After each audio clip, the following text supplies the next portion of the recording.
It's not moving though, that's the problem. See that? Go. Go. But I can't find the agenda now. Oh, it's going. No, it's not. That's confidential. It's okay. I got it. I know where I can find it. I'll find it later. Good evening, ladies and gentlemen, and welcome to this much-anticipated 10th meeting of this year of the Planning, Building, and Environmental Committee. Much anticipated only because we had a little bit of a start problem, but now I understand we're rolling. So, I'm Joanne Chichok. I'm the chair of this committee, and I'll be chairing tonight's meeting. Please note to anyone in attendance that all cell phones, pagers, and PDAs should be turned off. And additionally, for your information, tonight we are audio and videotaping this meeting, all being well. I'm going to go to members of committee. Are there any change in order of items on the agenda? Seeing none, I'll move on to disclosure of pecuniary interest and/or conflict of interest. Seeing none, we'll move on to the public meeting section under the Planning Act for this evening. And our first public meeting, there are two, by the way. They're both zoning bylaw amendments, and the first is for Jeffrey and Anita Green. The Planning Act requires in Section 34 sub 12 that before a zoning bylaw amendment occurs, council must hold at least one public meeting for the purpose of informing the public with respect to the amendment. The purpose of this public meeting is to receive comments and answer questions from the public regarding the amendment to the township's zoning bylaw. At this point, no decisions have been made on the proposed amendment, and any comments received will be taken into account by committee and council. The Planning Act also requires through Section 34, sub 13, that council advise the public that if any person or body does not make oral submissions at a public meeting or make written submissions to the township before a bylaw is passed, the person or public body is not entitled to appeal the decision of committee and council for the Township of West Lincoln, the Ontario Municipal Board. Madam Clerk, could you please advise the method and dates on which notice was given? Proper notice was given by way of individual notice dated October 31st, 2017. Thank you. According to my notes, Mr. Treble, you'll be telling us a bit about this application. Thank you, Madam Chair. I've actually asked Garrett to deal with you. I don't mind at all. Through you, Mr. Borma. Thank you. Through you, Madam Chair, application for rezoning has been made by Jeffrey and Anita Green for the property located at 1739 Abington Road in the Hamlet Settlement area of Abington. The applicants are currently operating a small tree service business on the 1 acre property.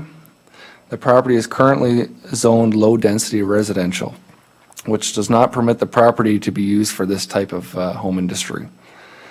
The applicants have submitted a rezoning application to permit the tree service business be within the existing building and permit limited outdoor storage on the property. Joanne, is that working? Okay, then don't worry about it. Oh, it's on those small screens. We've got it. So you can kind of see the property here, what's being used for the home industry. The tree service business is small in scale and a family-run business which employs 3 people. No work is being done on site. The property is used only for home office and storage of equipment. The property falls within the hamlet of Abington.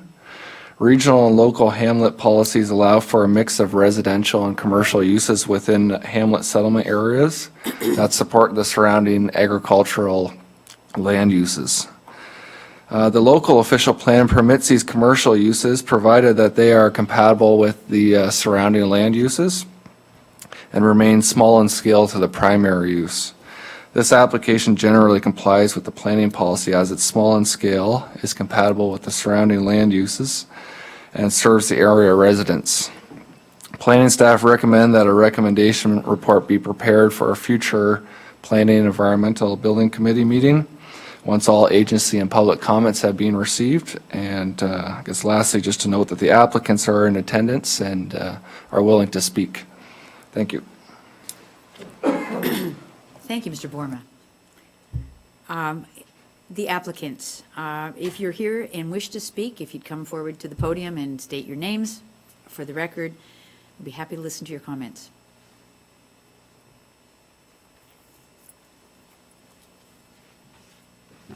Hello, everyone. I'm Jeff Green, 1739 Abingdon Road. I'm here to answer any questions that you may have, so please feel free to ask them.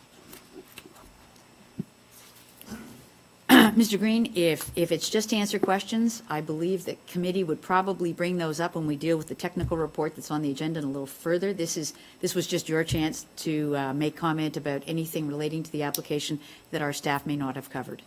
Oh, okay. All right, fair enough then. Glad to have you here. Okay, But thank you. now we'll keep your attention until at least your item comes up. Thank you. You may not be off the hook if there's other questions from the public or whatever.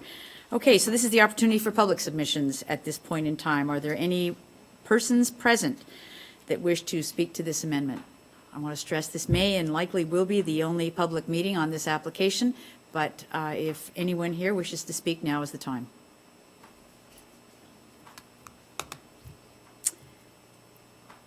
I'm just going to ask one more time if there's anyone here present wishing to speak to the item. Seeing none, I'll confine it to table. Members of committee, do any members of committee? Sorry. You're lucky. You made it under the wire, sure. Hello, everybody. I'm Matt Ruggie. I'm Jeff's direct neighbor. I've been so for the last 6 years. He's been running his business there for the 6 years that we've lived there, my wife and my 2 daughters, and not once has it been a disturbance. In fact, it's been a help, to be honest. They've the first people on the street to pull a car to the ditch, help you put your Christmas tree lights up. So he is not bothering me. He's not bothering any of the other neighbors that are here with him. So I just wanted to make that known. He's no trouble to us at all. Yeah. Thank you very much. Thanks. I'm just going to ask one more time if there's anyone here in the audience that has stage fright and wishes to come forward. We're happy to have input from all sides on the issue. Seeing none, I'm going to now confine it to table and ask members of committee if there's any members of committee wishing to address any questions either to the applicant or to our planners. Thank you, Councillor Bell. I see no one asking for, oh, I didn't want to look that way. Oh, no, the other right. Councillor Rayner. Thank you, Madam Chair.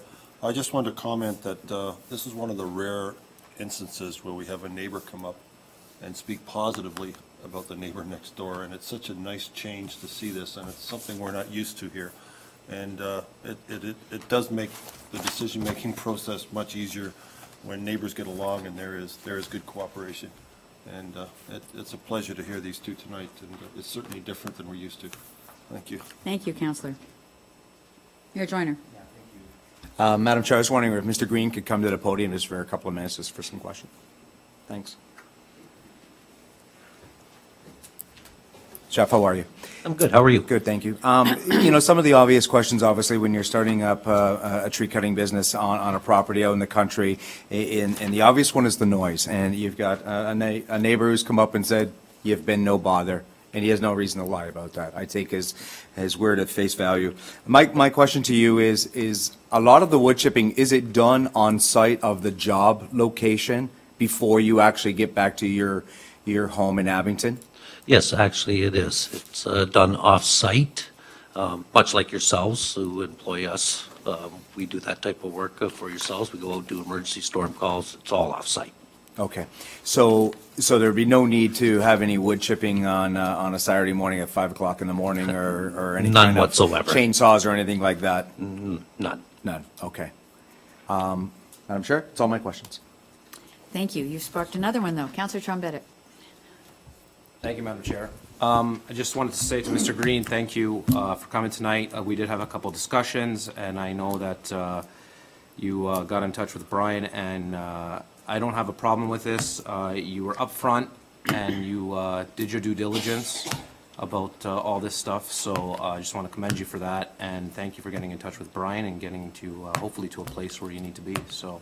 And I think everybody's helped, too. I wanted to That's say thank you excellent. about that. Thank you, Mr. Green. Everybody's been good. Thank you.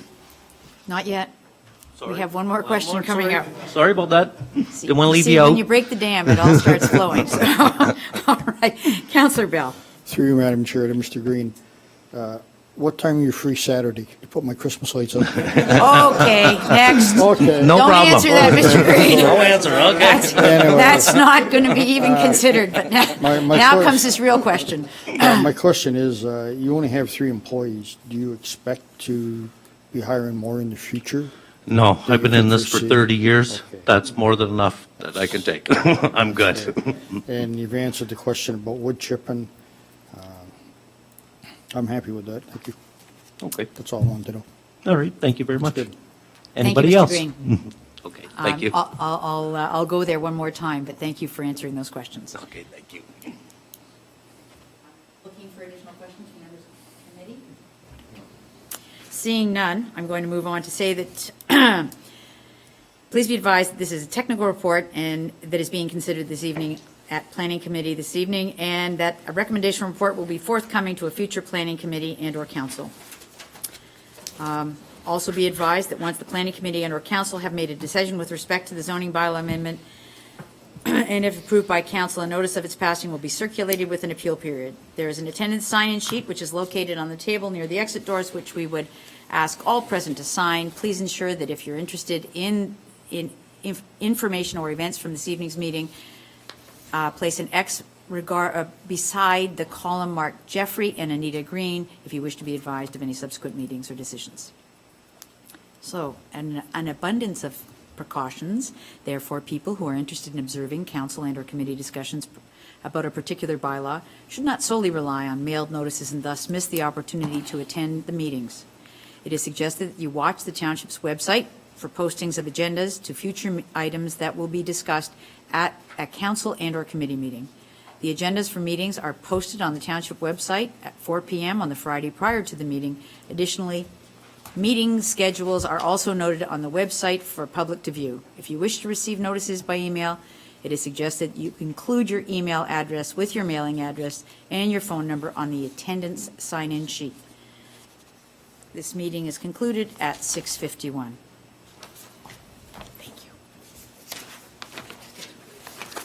It's over here. Okay, our second public meeting this evening is a public meeting to consider a zoning bylaw amendment applied for by G. McFeeters Holdings, Inc. Planning Act requires under Section 34, Sub 12, that before passing a zoning bylaw amendment, council must hold at least one public meeting for the purpose of informing the public in respect of the amendment. The purpose of this public meeting is to receive comments and answer questions from the public regarding the amendment to the township's zoning bylaw. We stress at this point no decision has been made on the proposed amendment, and any comments received this evening will be taken into account by this committee in their consideration.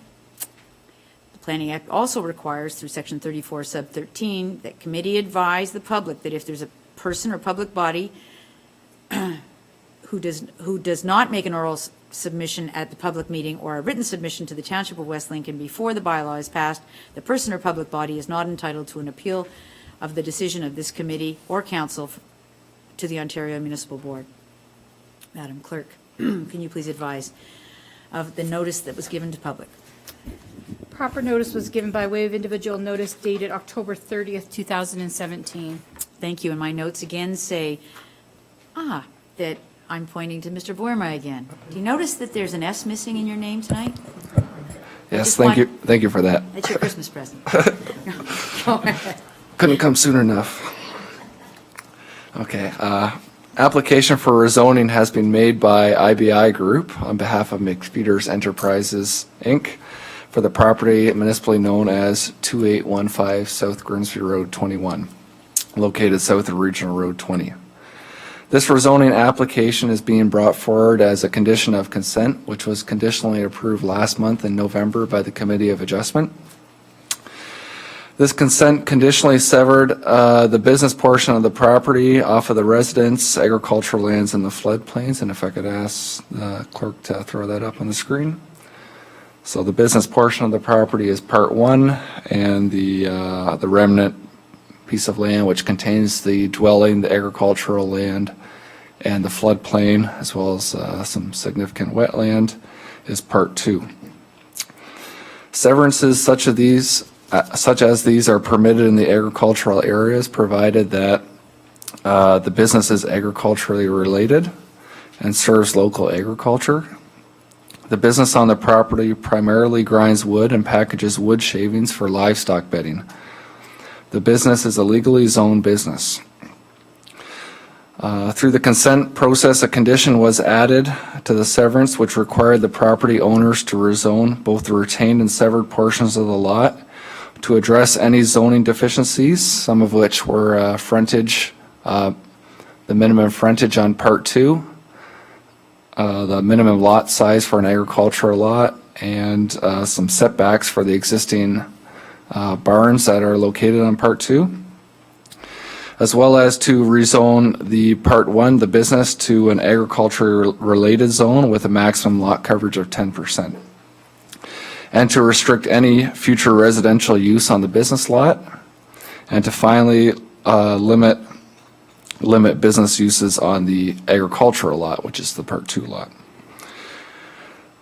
The rezoning to an agriculture-related business was a condition received from the Niagara region as part of the severance application.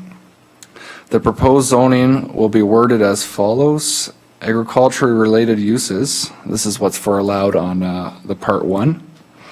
Agriculture-related uses, including industrial uses, which are limited to a sawmill for the production, manufacturing, drying, processing, treating, outside storage, and sale of wood products for agricultural purposes. All other provisions of the agriculture-related zone apply. Additional regulations include a maximum lot coverage of 10%. So most of these regulations are just taken directly from the existing zoning with the addition of the agriculture-related wording and the addition of the 10% lot coverage, which was determined to be the maximum lot coverage through a previous OMB decision on this property. Planning staff have received comments from the Region of Niagara, NPCA, Township Public Works, and Township Building Departments with regards to this initial consent application, and there was no objection by any of those agencies. And planning staff also received one comment from a neighbor with concerns relating to site plan and future permitted uses on the business lot and on the agricultural lot. Planning staff have worked to address as many of these issues as we can through this application. As of this time, though, there are no changes in use that are proposed or any future development that's proposed. Once development is proposed on this property in the future, then at that time, that development will have to go through site plan and be controlled through that. Township staff recommend that a recommendation report be brought forward to this committee once all comments from agencies and the public have been received. And just to note, the applicant's agent is in attendance and has a brief presentation as well for you. Thank you. Thank you, Mr. Burman. Okay, so is the applicant or their agent here wishing to speak to the item? Yes. Please use the microphone.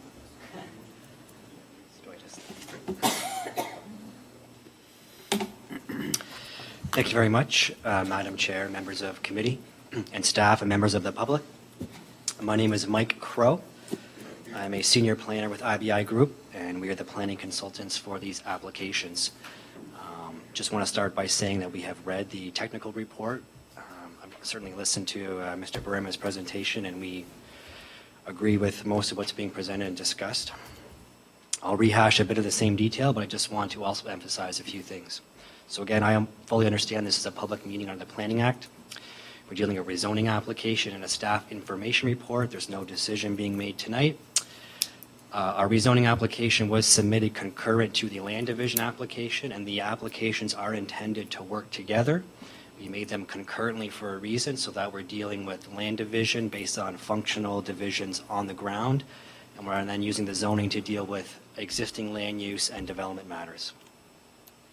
So just to set the context again, the subject lands are in the dead center of your frame there. Mr. Brammer already covered sort of the context. It contains an agriculture-related wood processing use, which has a history of legally established permission for a range of wood processing activities, and it has received previous planning approvals. These include previous rezoning approvals, OMB approval, and site plan approval. The site contains also a dwelling, which has an associated barn, paddock, and accessory buildings and structures. The land division and current rezoning are based on this history, looking to recognize existing legally permitted uses and maintain those and use that as a basis for separate parcel ownership. The ag-related wood processing use has a history, has a strong connection to the agricultural industry through the production of wood shavings for animal bedding. Our planning justification report for both the land division and the rezoning has been submitted to staff. It outlines the history of this use, the numerous rezonings and the decades of zoning permissions that have applied. We also thoroughly went through a guideline document by OMAFRA, which outlines the criteria for establishing agriculture-related use, and certainly justified how this use meets those criteria. It's important to note that the land division and the rezoning do not proceed. The existing uses that are on the property right now and are permitted by the zoning are legally entitled to remain, and there will be no change. The site is currently zoned A2, which is a modified agricultural zone. It's also covered by the EC and EP environmental feature overlays. The A2 zoning contains the following site-specific wording, which says permitted uses as per the parent zone plus an industrial use limited to a sawmill for the production, manufacture, drying, processing, treating, outside storage, and sale of wood products. And this is the wording that is being proposed to carry forward in the new zoning bylaw. We've already looked at sort of the context, but here's the existing delineation of zoning on the property, with the A2 being at the northerly end of the property, which would cover the existing business, and the A zone and the environmental features covering the balance at the southerly end of the property. The land division application, which was under file B12 2017 WL, was approved by the Committee of Adjustment on November 15th. That conditional approval includes obtaining the rezoning application. So although we made the applications concurrently, the consent is conditional upon actually obtaining approval and enactment of the zoning bylaw. The condition is to go with the AR agriculturally related base zone to restrict future development on Part 1, which is the business property, future residential development, and to restrict any home industry or existing buildings on Part 2. So just to recap, this is the existing condition sketch, survey sketch for Part 1, and those lands would comprise approximately 9 hectares. It would cover in their entirety the existing wood processing operations. And then the Part 2, which would be remaining at approximately 18 hectares, contains the agricultural lot with the accessory buildings adjacent to South Grimsey Road. So rezoning of the lands would maintain the current agricultural-related wood processing use. Other than land division, there's no physical development proposed and no changes of use are proposed. However, there may be updates to the site plan agreement to recognize the new property boundaries and the certificate of approval documents by the MOECC for the industrial use. Approval of the rezoning would confirm the existing functional division of the use on the site, allow the land division to proceed. It would maintain the existing agriculture-related use on the property, and would restrict new residential development on severed lands. This is our proposed zoning sketch, which would show the really minor adjustment to the zone boundaries. So if you refer in your mind's eye back to the previous sketch, really we're just setting a new AR designation for that hatched square area, and the remainder would be then remaining agricultural zoning with the environmental overlay. So really it's not a drastic zoning change by any stretch of the imagination. And the zoning bylaw that we submitted with the applications as may be modified also in conversation with staff on the specific provisions and the base zone would be consistent with the provincial policy statement, conforms to the Region of Niagara official plan, conforms to the Township of West Lincoln official plan, maintains the existing legally permitted uses, prevents future residential development, prevents future home industries, and represents good planning as in the public interest. So that's my presentation. If there's any questions, I'd be happy to answer those at this time. Thank you, Mr. Crow. I believe you may in fact have questions coming your way, but at this point in time, thank you for your presentation. This is the point at which the public has opportunity for submissions, so I'm asking if there's anyone wishing to make a submission to committee at this time pertaining to this application. Sir, if you'll come to the microphone, identify yourself, and state your comments.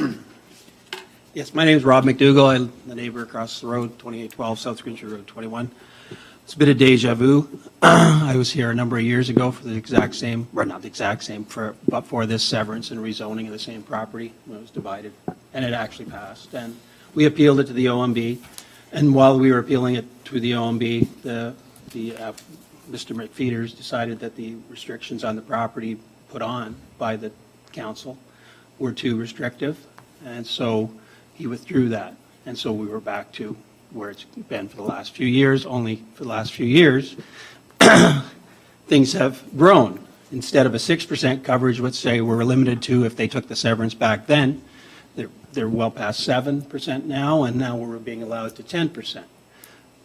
So that's quite a change. I mean, the good news in this new application is the removal of the business portion on the farm buildings and the house. So, because originally we opposed it because it created two business parcels. So now it's down to one business parcel, but over the years, it's expanded. And I keep hearing that, and my main concern is creep and continuing to grow an industrial zone out in this rural area. This is not a small thing. This is a 25-acre site. It was a post business, peeling business, it was a lumber business, and now it's a bedding business. And the part that's not very open here is it's a waste processing facility. They're processing waste. This is wood waste, comes on site, thousands of tons, ground up, goes north to be burned. So in order to get this severance, they have to be agriculture related, is what I understand, and what Brian has explained. But, and I buy the bedding business is totally agriculture related, but a waste processing business is not agriculture related in this case. There's also the trucking business. It's a large trucking business that hauls their shavings, but I think it hauls a lot of other things. There's something in your package that may reference that, about that. So my concern, I'm not specifically opposed to this severance, but it looks like, because I see something new in things tonight with this, it's not only an agricultural related zoning that's being asked for, it's an agricultural related zoning with an amendment, with a exception to allow the sawmill business to continue. So I guess that's there to allow the waste processing business, because that's wood related, whereas an agricultural designation alone, I don't think allows that. So I'm a little confused from where we were a couple weeks ago when I sat down, as to why that was added, as to how that's supposed to, and maybe the planners can tell me how that's going to be better. But in the end, I'm concerned about this additional agriculture-related industrial zoning further expands the uses significantly from where it is now. Now it's agriculture with an exception to allow this sawmill and wood-related businesses. And it looks to me as though by recognizing the waste processing business and the trucking business and a bedding business and any other agriculture-related businesses, we've now opened this into a very large possible, and it's about the future, because I've been there a long time and plan to be there another 20 years or so, hopefully, and my family as well, that this has become, can become anything after this. So I don't know how it's going to get satisfied, but I'm not sure that this agricultural related zoning, with now an exception to allow the waste processing business, is going to meet the need. But I'm willing to listen to hear what's out there to solve that problem. Thank you very much, Mr. McDougall.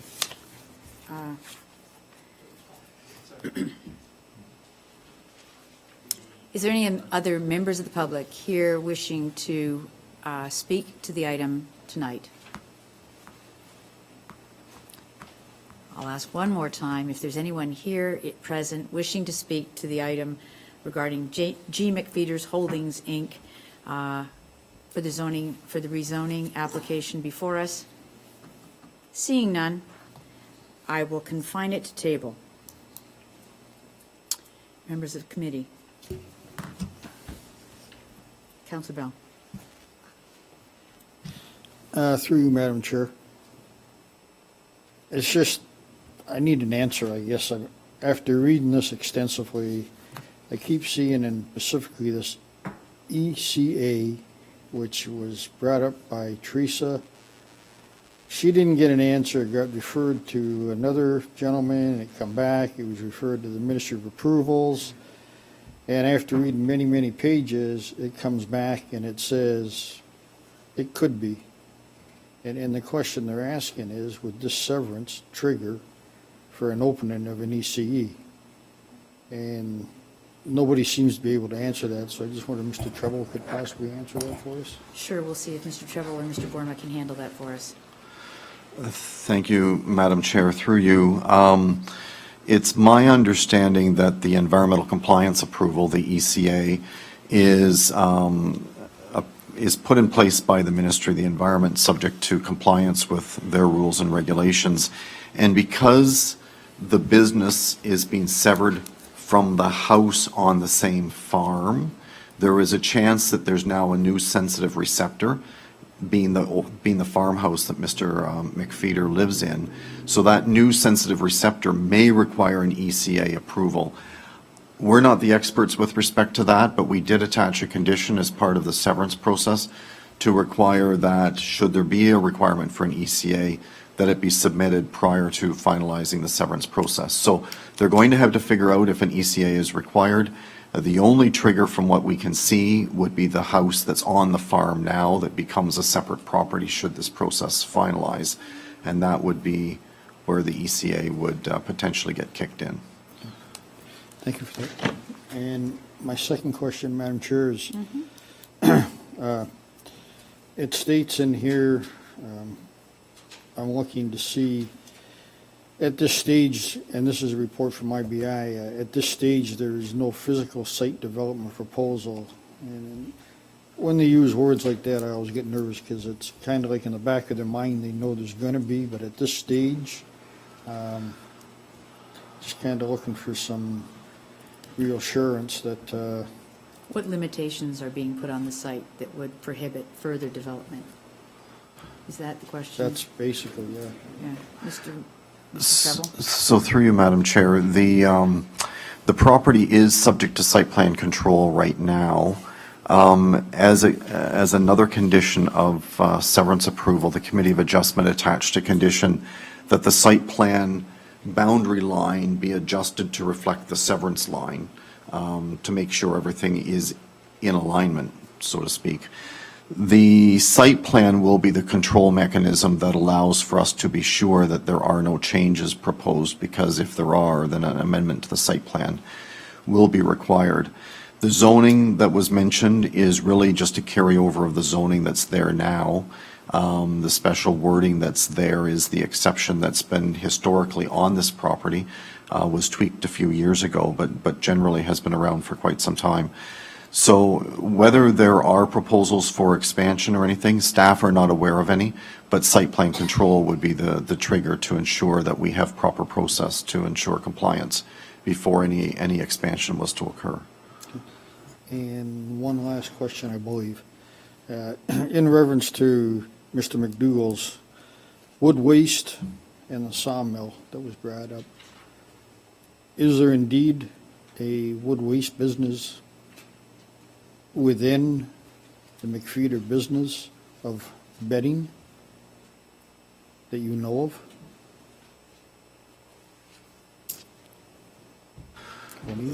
Madam Chair, I can answer a little bit, but Mr. Crow or Mr. Grayovac may have to clarify a bit further. It's my understanding that at the rear of the property, there was a grinder that was, I think, initially operated by McFeeders that was on site, and I think, in fact, there was a few unfortunate circumstances that occurred with that grinder, such that it's no longer there and no longer in use. But there is a large stockpile of wood, which I believe it was 3 or 4 times a year.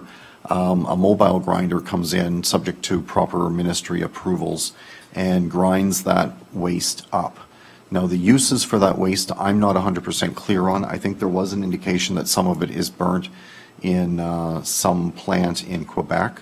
But from a zoning perspective, we look at the whole of the property. We don't isolate out each of the individual pieces. We look at the whole of the property, and based on zoning, we need to be satisfied that at least 50% plus of the business is serving the agricultural community. And the planning justification report confirms that that is in fact the case.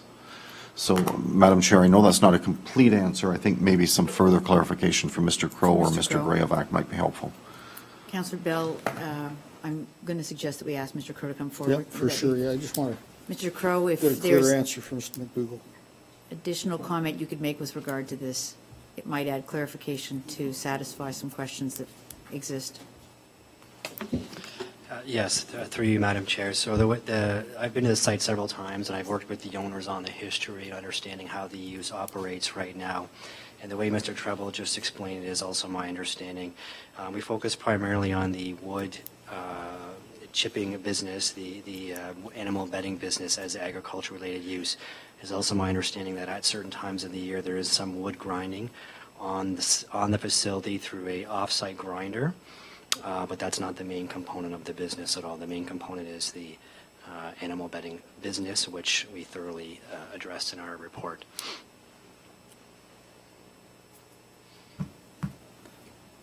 So I think you're hearing that it's possible that there's some grinding occurring occasionally. I think it's more than possible. I think it's happening. I was being generous, Councillor. Yeah. I guess, it just leads to more questions. Where is this wood coming from then? It's not being generated through the McFeeder business, so obviously it's being imported into West Lincoln, which opens up another area that I think we need to look at. If that's what I would understand or be led to believe through this conversation, that this wood's being imported into West Lincoln from other areas. Would that be correct? My understanding is yes, there is some coming in. Okay. To Mr. Treble, then. I believe the question was from other areas. I just want to make sure it's being imported, but is it imported from other areas, which is the Outside question. of West Lincoln. There is concern, I believe, where this is headed was the different pests that occur in other parts of Ontario. Exactly. Certainly what I think probably what might be the best course of action at this stage is, I've got the information on how the business operates from the owners. This might be something we would need to clarify for the next round, but we're proposing only the zoning that would permit an agriculture-related use, nothing that's not related to agriculture. So, if there's something that we need to clarify within that, we will certainly do that. But that was the focus of our report and our justification, was really that component of the business. And so if there's some things about it we need to clarify for other ancillary operations, we will certainly do that. That's the best answer I could give right now.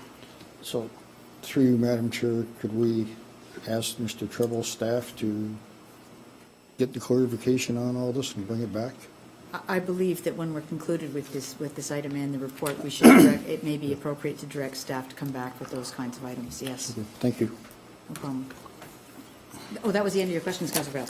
I think so. Okay, for now. Because We for have now. Mayor Joyner. Madam Chair, thank you so much. Councillor Bell has asked all my questions, so I'll wait for the report. Okay. Councillor Rayner. Thank you, Madam Chair. Mr. Treble, how far are we going back with this? When I was an alderman a couple of councils ago, I believe this was the hot item. How far back is this going?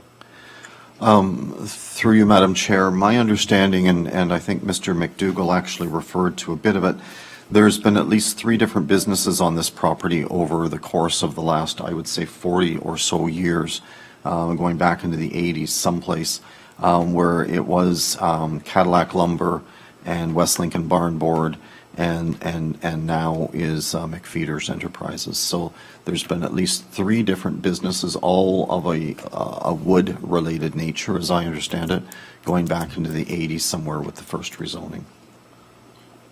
Madam Chair, I keep going back in my mind to the meetings that were involved in this, and they were quite heated. quite a concern. A lot of people around the area, including Mr. McDougall, were concerned about the fact that this was an industrial site. It's not in the industrial park. And I would like to ask through to Mr. Treble, I believe one of the concerns that was brought up back then was the fact that the trucks were leaving in the middle of the night and causing a lot of noise, and the neighbors were not able to sleep because of the fact that it was 24/7, and truck traffic would be at all hours of the wee hours of the morning. Is that still the case? Through you, Madam Chair, I cannot answer that unequivocally, but I can say that it has not come up, to the best of my knowledge, as a discussion point in either the severance process or any of the discussions that we've had to date. Staff can investigate that piece as well to confirm the timing of the operations, but as I say, it's not anything that's come up in our discussions to date. If I may, Madam Chair, just clarify for the record as well, Councillor Rayner is making reference to some ongoing discussions, and there was a rezoning that was done here a few years ago that a few of us in this room will recall. And at that time, the grinder use and the wood processing that we have been talking about was also part of the rezoning at that time. So it's not like that's a new piece. It has been there, and it is subject to the ECA approval, as I understand it as well. The last time we dealt with a rezoning, there were setback requirements to the bush at the southeast corner, I guess, of the commercial area, and those setbacks were because of the grinder and the wood processing operation. Subsequent to that, the grinder has gone from a fairly regular day-to-day kind of operation down to 3 or 4 times a year with this portable grinder that comes in on site. So we will investigate to get more clarity in terms of the relationship of all the various pieces of this business, but I'm not aware that the grinder is in any way a new piece of the puzzle. Madam Chair, through to Mr. Treble. Councillor Rayner. Sorry. Through to Mr. Treble, what precipitated bringing this back? This zoning was done a long time ago. Through you, Madam Chair, Mr. McFeeder, as I understand it, and Mr. Crow can probably clarify this, right now Mr. McFeeder lives in the house and barn that's on Part 2, I think it was, in the drawing, and he rents from the business. So his whole intent here is really just to split the business away from the farm so that he can own his house and outbuildings and agricultural parcel and not have to rent from the business. And that's effectively the essence of the application before us. There's no proposed change in the business. It's just to take the business line and make it a lot line, splitting the property into 2. Through you, Madam Chair, to Mr. Treble, is that why the IBI group said that this was, quote, good planning? Through you, Madam Chair, the agricultural policies of the provincial policy statement, regional policy statements, or regional official plan statements, and township official plan statements indicate that in the agricultural area you can have commercial and industrial businesses that serve the agricultural community severed onto separate lots. So there are policy sets that allow for this to occur.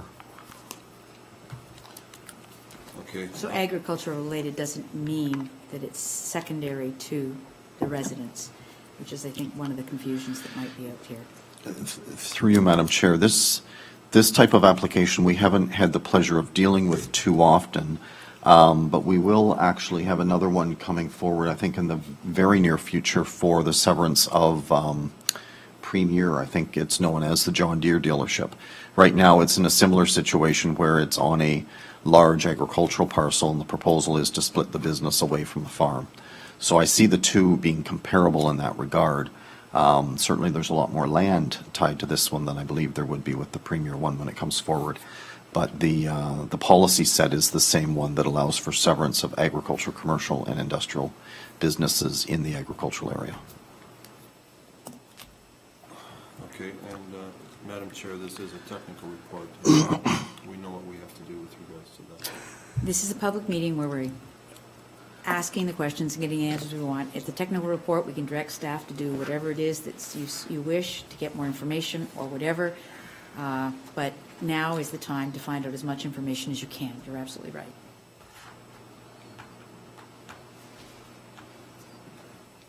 Okay. Councillor Gannon. Thank you, Madam Chair. Just one simple question to you, Mr. Treble, if you would. The issue of the 10% remaining, is that considerably higher than the coverage right now on the parcel that will remain the business? Do you happen to know what that percentage is? Through you, Madam Chair, the 10% lot coverage is to restrict the number of buildings on the commercial property. I don't know the percent lot coverage right now, but I'm hoping that Garrett or Mike will know. We'll go the other way then. Okay. I was just wondering if perhaps Mr. McDougall's concern was somewhat accurate in terms of growth within that plot of land. So, Mr. Crow, do you happen to know what the coverage is right now on the business portion? Excluding the house. I do. It is in the range of the 10%. I believe it's just over 9%. If we take the delineated area that's shown as a proposed new lot. Just looking through my report, because I know we talked about that.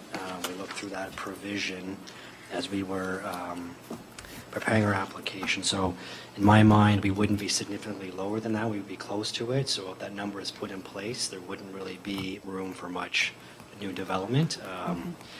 And I can keep looking while we're here, but I think we're at about 9% is the existing lot coverage right now. Okay, thank you. Yeah.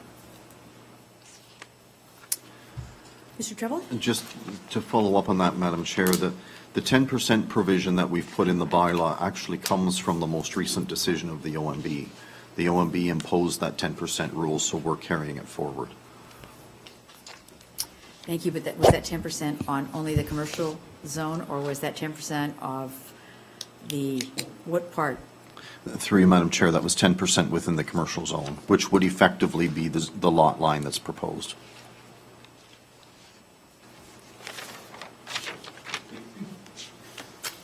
Okay. Any other questions? I have a question, and that is with regard to the statement that is being made on page 61 of our report, which said that the amendment maintained the A2 106 zone but modifies the wording with the exception 106 exception. In addition to the uses permitted in the A2 zone, this land may be used for sawmill for the production, manufacture, drying, chemical processing, treating, outside storage, and sale of lumber, fence posts, and wood products of every nature and description, all in accordance with regulations of the Ministry of the Environment and uses, buildings, and structures accessory thereto. And then it suggests, it doesn't suggest, it says that in figure 2.8 below, it appears as though this permission was applied only to a portion of the subject lands represented by the box with hatching. So could we just go through that? Is that, so that is there now, 102, right? A102, A2 102. I was on page 61 and 62 of our report. And so the A2 106 appears to be on a portion of the land. And is that the land that's being asked for? Am I right? Yeah, right. Sorry. That little map, which is not, that's figure 230, 2-30. I'm sorry, Madam Chair, I don't know where you are. We got it. Page 61. Page 61. Page 97. Ah. Oh, what are you looking at? Sorry. Page, 97 of the IBI report, I believe. Of the agenda. 61 of the agenda. So, Madam Chair, the A2, excuse me, the A2-106 zoning is the zoning that was in the old zoning bylaw, 7914. Right. And the terminology got carried over into the new comprehensive zoning bylaw, but I think the zone provision changed to A-2 or something or other, but it's still all the same wording effectively that's always been there. Okay. because my concern was that it suggested that the permission was only on a portion of the subject lands. So I wasn't exactly sure that I missed something that was happening. If you look below on page 97, the interpretation of what was allowed in the A2 zone, it says, as shown in figure 2.8 below. Then if you read it, it says that it appears as though this permission was applied only to a portion of the subject lands. Don't forget, though, Madam Chair, the property in question at that time was the entire property that includes the business and the farm. So the zoning of a portion of it relates to the commercial piece. Oh, thank you. That's the difference, I I think. was struggling with what I had missed. Okay, thank you. Okay.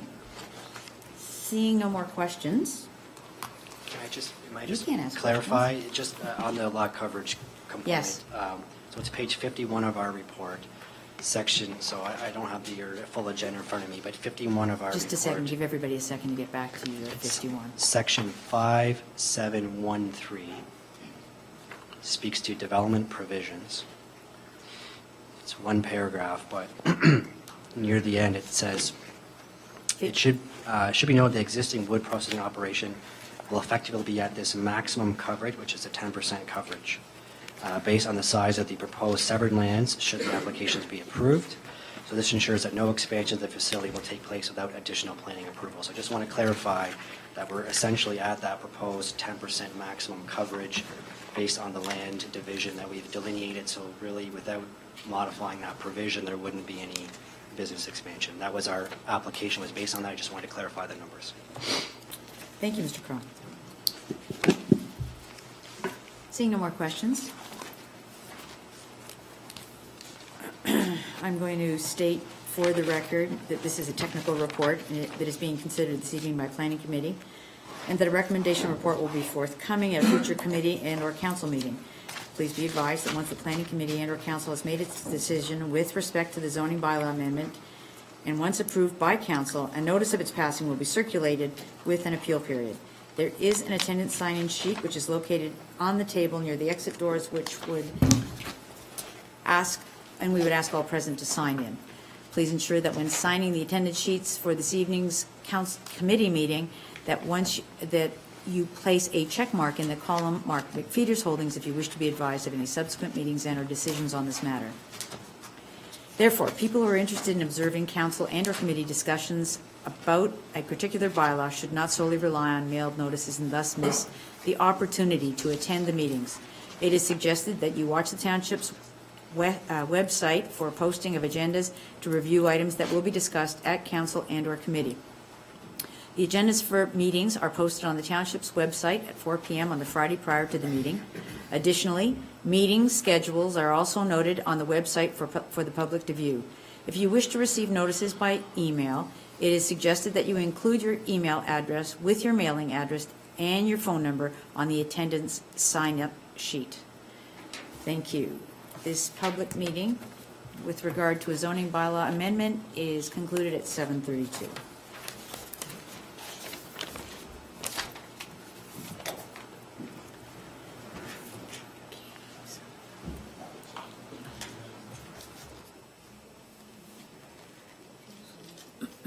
Okay, we're moving on to the normal public planning meeting, which we are at appointments. Are there anyone here wishing to address appointments first of all?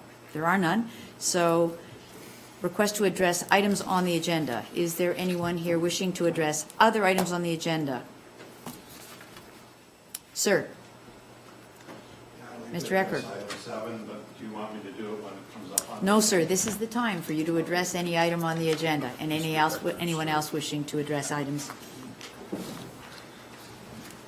Madam Chair and Council, thank you for letting me speak. I've sent you a couple of emails about a matter. Mr. Ecker is speaking, sorry.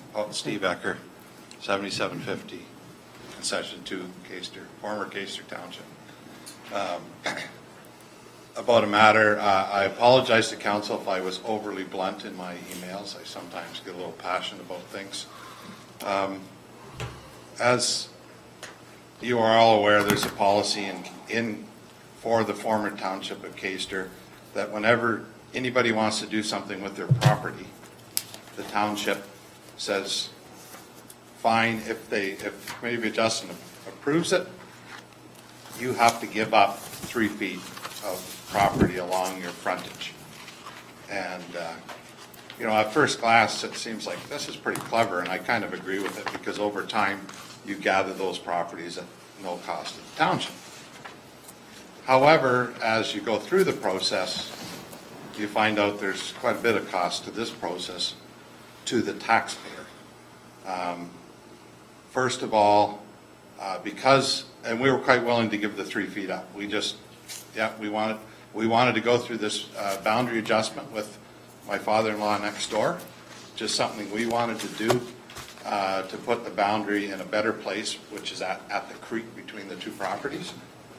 So 3/4 of an acre from his property is going to our property. So 3 feet, 3 feet across 3.5 acres of our property and across 6 acres of his property isn't a big deal. So great, we agree to that. Well, maybe I'm naive, but I'd soon find out that it significantly increased our surveying costs, because now instead of the 3 properties involved, there's 3 more properties, that 3-foot strip, that all had to be surveyed and staked, and there's a cost to that. Secondly, our legal fees went up, our own legal fees, and because we're now dealing with a 3rd property owner. Instead of just Mr. Killens and ourselves, there's the township involved, so our legal costs went up. And each time and this is all on top of all the Committee of Adjustment and the planning process fees and everything that we paid. So each time we found out these additional costs, we just kind of gulped and sucked it up. Well, a few weeks ago, I get the final blow is I get a call from the lawyer saying, oh, for this transaction to be complete, you need to provide certified funds to the township's lawyer to pay their legal bill, which was $1,070. And that's kind of when it just went over the top, like really, I think this process is unfair to the taxpayer. You have them over the barrel, which is fine when it comes to the giving that 3 feet up for $0 and not paying for it. But putting those extra fees on the taxpayer, I think, is kind of ridiculous. I've talked to some neighbors that are out on Regional Road 14 who recently sold frontage to the region for the through the Warner area, the straightening and so on. They were paid for their property. They were paid for trees that were removed and had to be replaced. All their legal costs were paid by the region, and the region paid their own legal costs, and the region paid all the surveying costs. Now, I assume if there's a consistency amongst municipalities, as I hear, then if you were to come to me and want that property, you would be paying for the property, you'd be paying all my legal fees, you'd be paying the surveyors, and also, and if I didn't agree to that price, you'd have to take me to expropriation. Like, the township's saving a lot of money here, and I think it's kind of ridiculous that the individual taxpayer has to put out this money to complete this transaction. That's pretty much it. Thank you, Mr. Ecker. Okay. Are there any other individuals wishing to address items on the agenda? Seeing none, I will move on to the consent agenda items. There are 3 items on the agenda. The first, multi-municipal wind turbine working group minutes of September 14th. The second, recommendation report PD 157-17 regarding Wesley Gardens parking and fire route. And the third, recommendation report PD 158-17, a delegation of authority to staff. The recommendation for those 3 items is Planning, Building, Environmental Committee hereby approves the following consent agenda items. Item 1B, and is hereby received for information. Items 2 and 3B and are hereby received, and recommendations contained therein are adopted. And I'm looking for a mover. First to put them on the table, Councillor Bilsma, and a seconder, Councillor Gannan. The motion on the table. Mr. Mayor, to speak to the motion? I'd like to pull number 2. Pull number 2. All right. Councillor Bell? 2 and 3. So is there anyone wishing to pull number 1? Okay, then the motion on the table is that item 1B and are hereby received for information. That would be with regarding to the minutes. You'll move that? Well, I think we've got a mover and seconder. If they will accept the modest, friendly amendment, great. Anyone wishing to speak to the minutes? Seeing none, all in favor? That motion carries. Okay, with regard to item 2, Mayor Joyner, you wanted to pull that, and Councillor Bell. Yes, thank you, Madam Chair. My first question to the fire chief is that, so we've agreed on 10 or 11 spots within this this area, and we've had conversations with the property management, which is Chabris Properties, and obviously they have relayed that information to the residents of this area. Are they agreeable in the 10, 11 spots at this time? Does there seem to be some kind of confirmation that they can live with this, we can live with this, and the property management company can live with this, and we can move forward? Madam Chair, to Mayor Jordan, yes, we sat with Chabris and members of the board and the planning. Sorry, Chief, if you could pull down your microphone, that would probably help those listening at home. Yeah, we met a week ago, or a week and a half ago, and there were some concerns with it, but, overall, they still have to maintain the 6-meter width for fire route. But they were happy with the 8 or 10 spots that they get. Okay, so thank you. Through you, Madam Chair, to Chief Fisher. So am I to understand, because they have extra large width sidewalks there, are they going to use some of the sidewalk and kind of do what we do in downtown Smithfield, those bump-ins or bump-outs, whatever you want to call them? Is that what they hope to do? Through you, Madam Chair, to Mayor Joyner, they have the extra sidewalk width. It's my understanding with the gentleman from Chabris that there would be very little parking on the actual road part, and they were going to put markings on the pavement to actually designate the actual parking spot. So you would visibly see the lines on the sidewalk where they're going to park, and signage on both ends.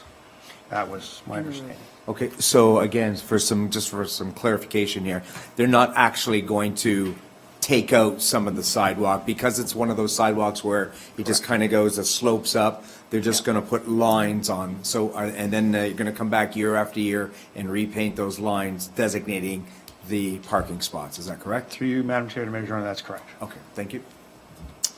Thank you. Councillor Bell? Through you, Madam Chair. The 10, 11 parking spaces, they are going on the sidewalk, which is a rolling curb. Are they still going to have a sidewalk along with the parking spaces, is kind of the way it's being said, that they're going to, will that be designated separate from the parking spaces? Like hypothetically, like a I don't know if it's a black fire line chief or our planning staff. planning, I guess, through Mr. Treble would be. Through you, Madam Chair, I can start. That was part of the reason why our CBO, our chief, and myself wanted to have a meeting with the representatives of Wesley Gardens, because it is somewhat unusual to be authorizing parking on top of a sidewalk. But this is their ask to us, and I think the message from us to them was very loud and clear that if you're going to authorize this, which means that the sidewalk will be blocked from time to time in certain spots, then don't direct complaints towards us. Those complaints need to go to your management company, since the blocking of the sidewalk is not something that is typically supported by the township elsewhere in the municipality. But so the intent, though, is, Madam Chair, as Chief Fisher has pointed out, there would be these 10 or 11 parking spots. I think 4 of them are actually in Hammerhead, so that would leave roughly 7 that are going to be marked out spaces on top of the sidewalk, and generally in between driveways. So it's going to be fairly easy to know where they are, just because there'll be limitations on each end with respect to blocking a driveway if they don't park properly. But they'll be marked in paint as well as signed, is our understanding. And second question, the fire route signs will be going up on the other side of the road, as I understand the document? Through you, Madam Chair, to Councillor Bell, that is my understanding, that they'll be on the other side as well. And I guess one last thing, you talked about complaints of the sidewalk being blocked. They should be directed to the condo management. Personally, I'd like to see something in writing saying that this is what they want. This is why they're getting it. Okay, if we're going to pass this, then we need something that says, that's what you guys wanted. It's been reviewed. It's been agreed upon by both parties. And let's put it away. Through you, Madam Chair, we initiated these discussions in this report because of a written request by the management company to township planning staff. So there is a written request saying that this is what we feel is the solution for this condo development. And it's on that basis that we initiated discussions and prepared this report. Thank you. Councillor Ganaan? Thank you, Madam Chair. I would actually like to just sort of put that to bed a little bit, in that I spoke with a couple of residents today who are very, very hopeful that this will pass tonight. They have a difficult time over there. Those condos were built before parking spaces were obligated to be there for guests and visitors. Many of them are quite elderly. Many have visiting homemakers coming in, CCAC workers, Meals on Wheels, all those kinds of things, which was getting to be quite difficult. Some of the agencies that were offering support were concerned because there was no place for them to stop by and get in. Some of those houses do have a little bit of a driveway and garages. Others, the original ones, are just carports, so there's no extra space there at all for them. So I would just like to thank staff and commend you for thinking outside of the box, looking at a creative way to coming up with a solution that has been bothering those people since they were told there was no longer parking on one side of the street. They've been very concerned. They've been waiting and hoping that something would happen to alleviate that situation. So I do thank staff for working with the residents to come up with a solution. Thank you, Councillor Ganaan. Mayor Joyner. Yes. And just a supplemental to that, I also, as Councillor Bell has asked, that, we see this in writing, that they're not going to come back on the township. I can also foresee a lot of other calls and phone calls and requests being made to the Accessibility Committee of both the JAAC and perhaps even maybe the Niagara Region Accessibility Committee. So I want it clearly marked and clearly noted that this is not the way the township set out to go. As I hear Councillor Ganaan thanking staff, I too thank staff, but I want this council to realize, and the gallery and the people at home to realize, this is not the suggestion that we initially made. This is a compromise, 100%, and this is not our compromise. This is theirs. We had made strong suggestions of where they were to put parking, and they chose not to. So this is a compromise made by the residents of this area and Chabris management, and I hope, for heaven's sakes, I hope it works out. And I foresee a lot of issues here, and I'm going to go on the record to say parking on sidewalks does not go well with accessibility.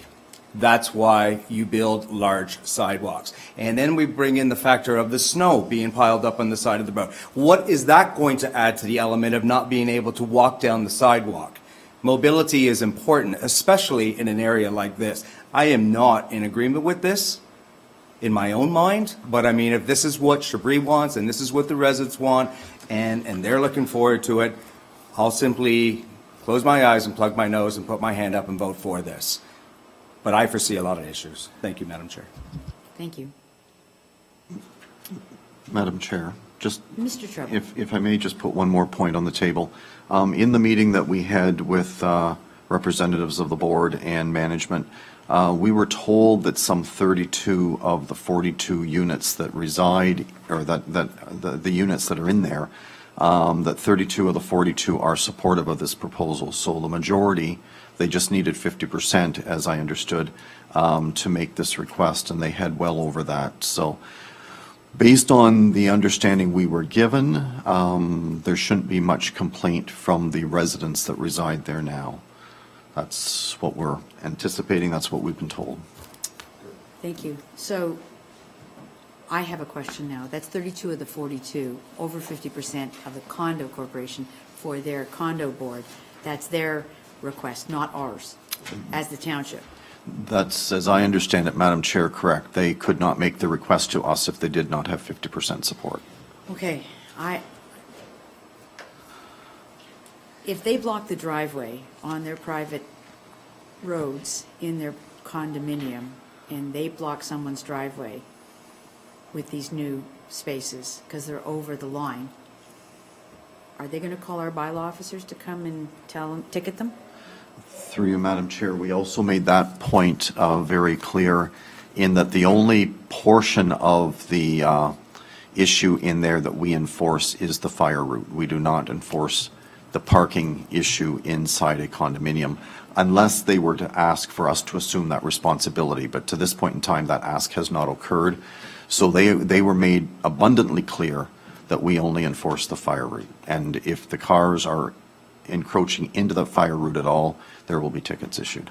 And we could, in fact, delegate someone they chose to be a bylaw officer within their complex. We've not done that thus far, but it's a common practice within municipalities where we could actually have a condo have a bylaw officer for different regulations, could we not?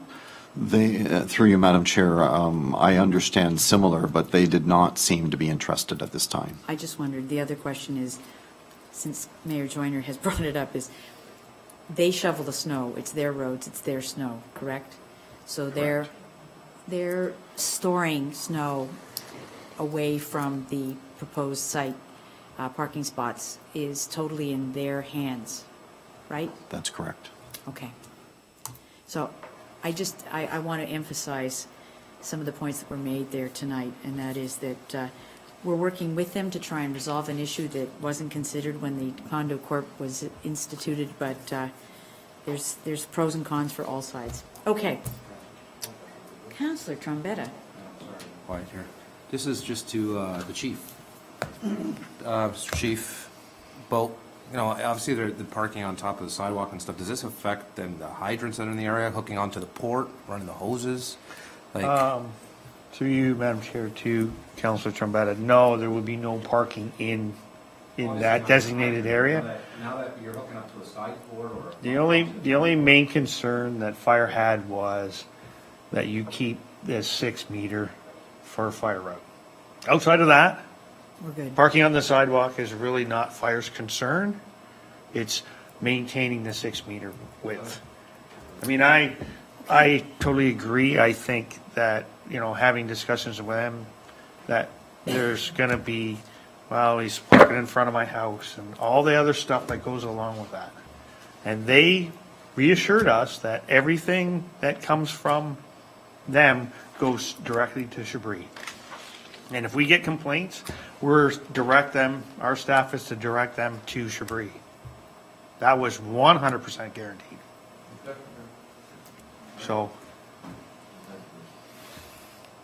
Okay, no problem at all. So, with regard to item 2 on the consent agenda, which is the Wesley Gardens parking and fire route, the recommendation is that PD 15717 regarding Wesley Gardens parking and fire route dated December 4th, 2017 be received, and that a bylaw to amend the fire route bylaw 97-2030 be approved by Township Council to replace Schedule B, Drawing 11 with a new Schedule B, Drawing 11 as attached to this report. I need a mover and a seconder. Councillor Rayner. Councillor Gannon. Comments? Seeing none, all in favor? That motion carries.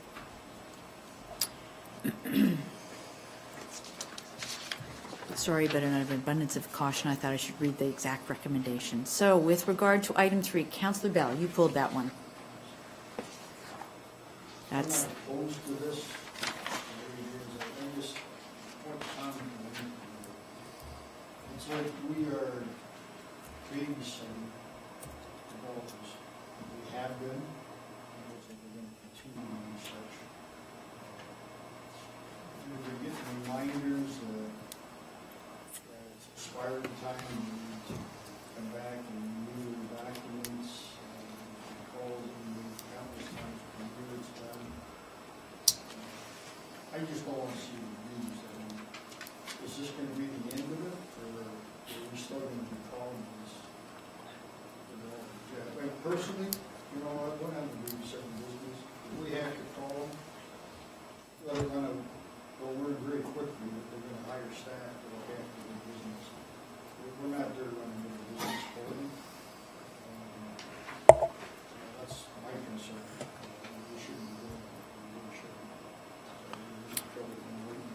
I think, Mr. Treble, or the clerk's department, who actually receives the, I mean, this is held in the clerk's department, is it not? Mr. Treble? The draft plan of condo and draft plan of subdivision approvals are tracked through planning. The one in question that probably was the biggest application to precipitate this report is Mars Homes, Smithville Station. They are on And the agenda with a correction to be made. that's Sorry. right. But in terms of the draft plan of subdivision approval, I think it's safe to say Mars Homes is definitely, they've got the message, they're definitely working hard to try and achieve the timelines. But my fear is that February, whatever the date is that the draft plan of subdivision expires, there's a good chance they won't be quite there by then. And but I think in all sincerity on that particular file, they're trying hard. There are a couple of other files in this township that don't seem to be moving quite so hard and fast. And, you know, on those ones, as the report says, if there's reason to feel that there should be a lack of renewal or some sort of decision to terminate the development, then that would be a decision that rests with this council, and I would make sure it comes back here if there's reason to think it's just not moving anywhere, it's stuck or whatever. So those files would definitely end up before this committee and council. But the one in question, Mars Homes, I think in all sincerity, they're trying hard to achieve, but it's going to be tight. So this report was to give us that flexibility. So on an abundant, oh, sorry, Mayor Joyner. Yes, thank you, Madam Chair. I listened to different councillors' opinion on this, and Councillor Bell's, and the one that I see where this report being so beneficial is actually number 3, that a bylaw be adopted to delegate authority to the clerk to make corrections or additions to authorizing bylaws. So many times there are reports and they come in and they say the name, and then we put that on the bylaw, and it's close, but it's not exactly word for word. So then we have to bring it all back again, have another meeting, and put this on the agenda. It would be so nice if the clerk got the phone call from the lawyers and said, no, that's not exactly what the wording should be. We goofed up, you goofed up, someone goofed up. This is what it should be, and they have the authority to make that change. That is where we would be able to find efficiencies, and I'm for that.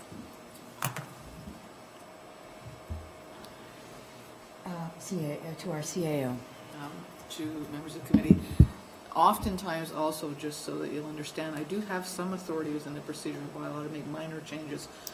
But when they add names to agreements where we started out with one name and now we have a mortgagor, that's a bit bigger change for me. And so I wanted to be perfectly clear in this one that it's sometimes a name change, sometimes because of a sale all of a sudden, and sometimes because the mortgagor changes. So in fact, the bylaw would say that the name of the organization we're going into agreement with would completely change or add a name. And that's what we're looking for. And we do keep coming back to you time and time and again. And I think that staff can certainly determine who's the right person to make the agreement with. So that's really specifically what I'm looking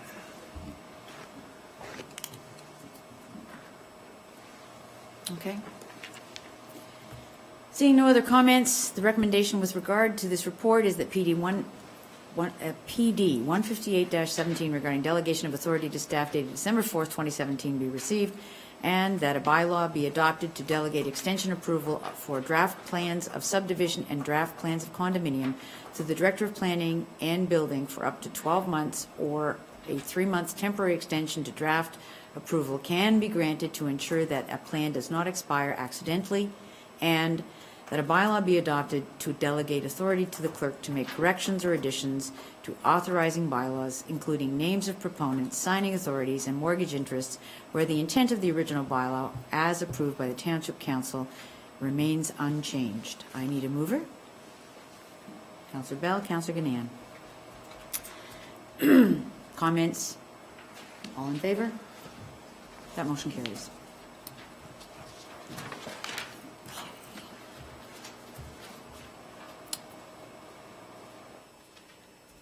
Okay, with regard to item 7, P 14717, a request for refund of township solicitor fees, condition of minor variance application of a road widening.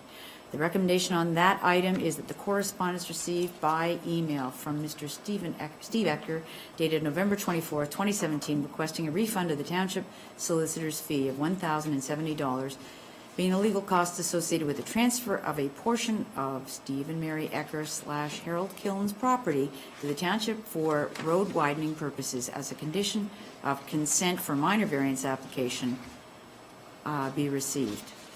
And Councillor Rayner? You want to put supported? That's a motion put by Councillor Rayner. I need a seconder. Councillor Rayner. He's got supported. If you're comfortable with that, the intent is the same. Let's leave it as supported. Comments? Councillor Rayner. Thank you. In this particular situation, as Mr. Eckert has indicated, he was trying to do something, and the third party was involved. The third party happens to be the township of Westland, and also aiding by getting the 3-foot road out. So I am familiar with that in many instances, and I was informed by the public works department that there was a reason for the road widening, and that is because there is a lot of roads out in the rural areas that do not have the proper legal 66-foot width road. And the hope is down the road, many years from now, that through different applications that residences make, that they will be able to get these 3 feet all the way along, so that if it came to the point that they have to do a complete road rebuild, they would not have to purchase land in order to make the road the exact width it's supposed to be for the whole length of that area that they're going to do. So it's a concern in the country because a lot of times the road does not have the width that they need in order to properly redo the roads, and they would have to acquire it down the road. So I understand what the township wants, but the township is doing this for nothing. So in a sense, the township has gained what they need to do, and the offset for the expenses of the solicitor, I don't have a problem with the township paying for that part because they've got what they've wanted, and that was the area for Mr. Eckert and his in-laws to get the road allowance that the township will require possibly by the road for road. So, thank you, Councillor Rayner. So you're speaking specifically to the request by Mr. Eckert? Okay. Councillor Dilsma? Well, I'd like to speak just a little bit more broadly, and that is, I was not aware that I was aware of the whole policy. We've come across it a couple of times. I was of the understanding that basically we were getting the land for free from various people. It's happened, like I said, it's happened in many of the corners of the region or of our municipality. And I didn't know that there were extra costs incurred for the homeowner to give us the land. That I think to anybody in Canada, that seems very unfair. I mean, we can go all the way back to Magna Carta.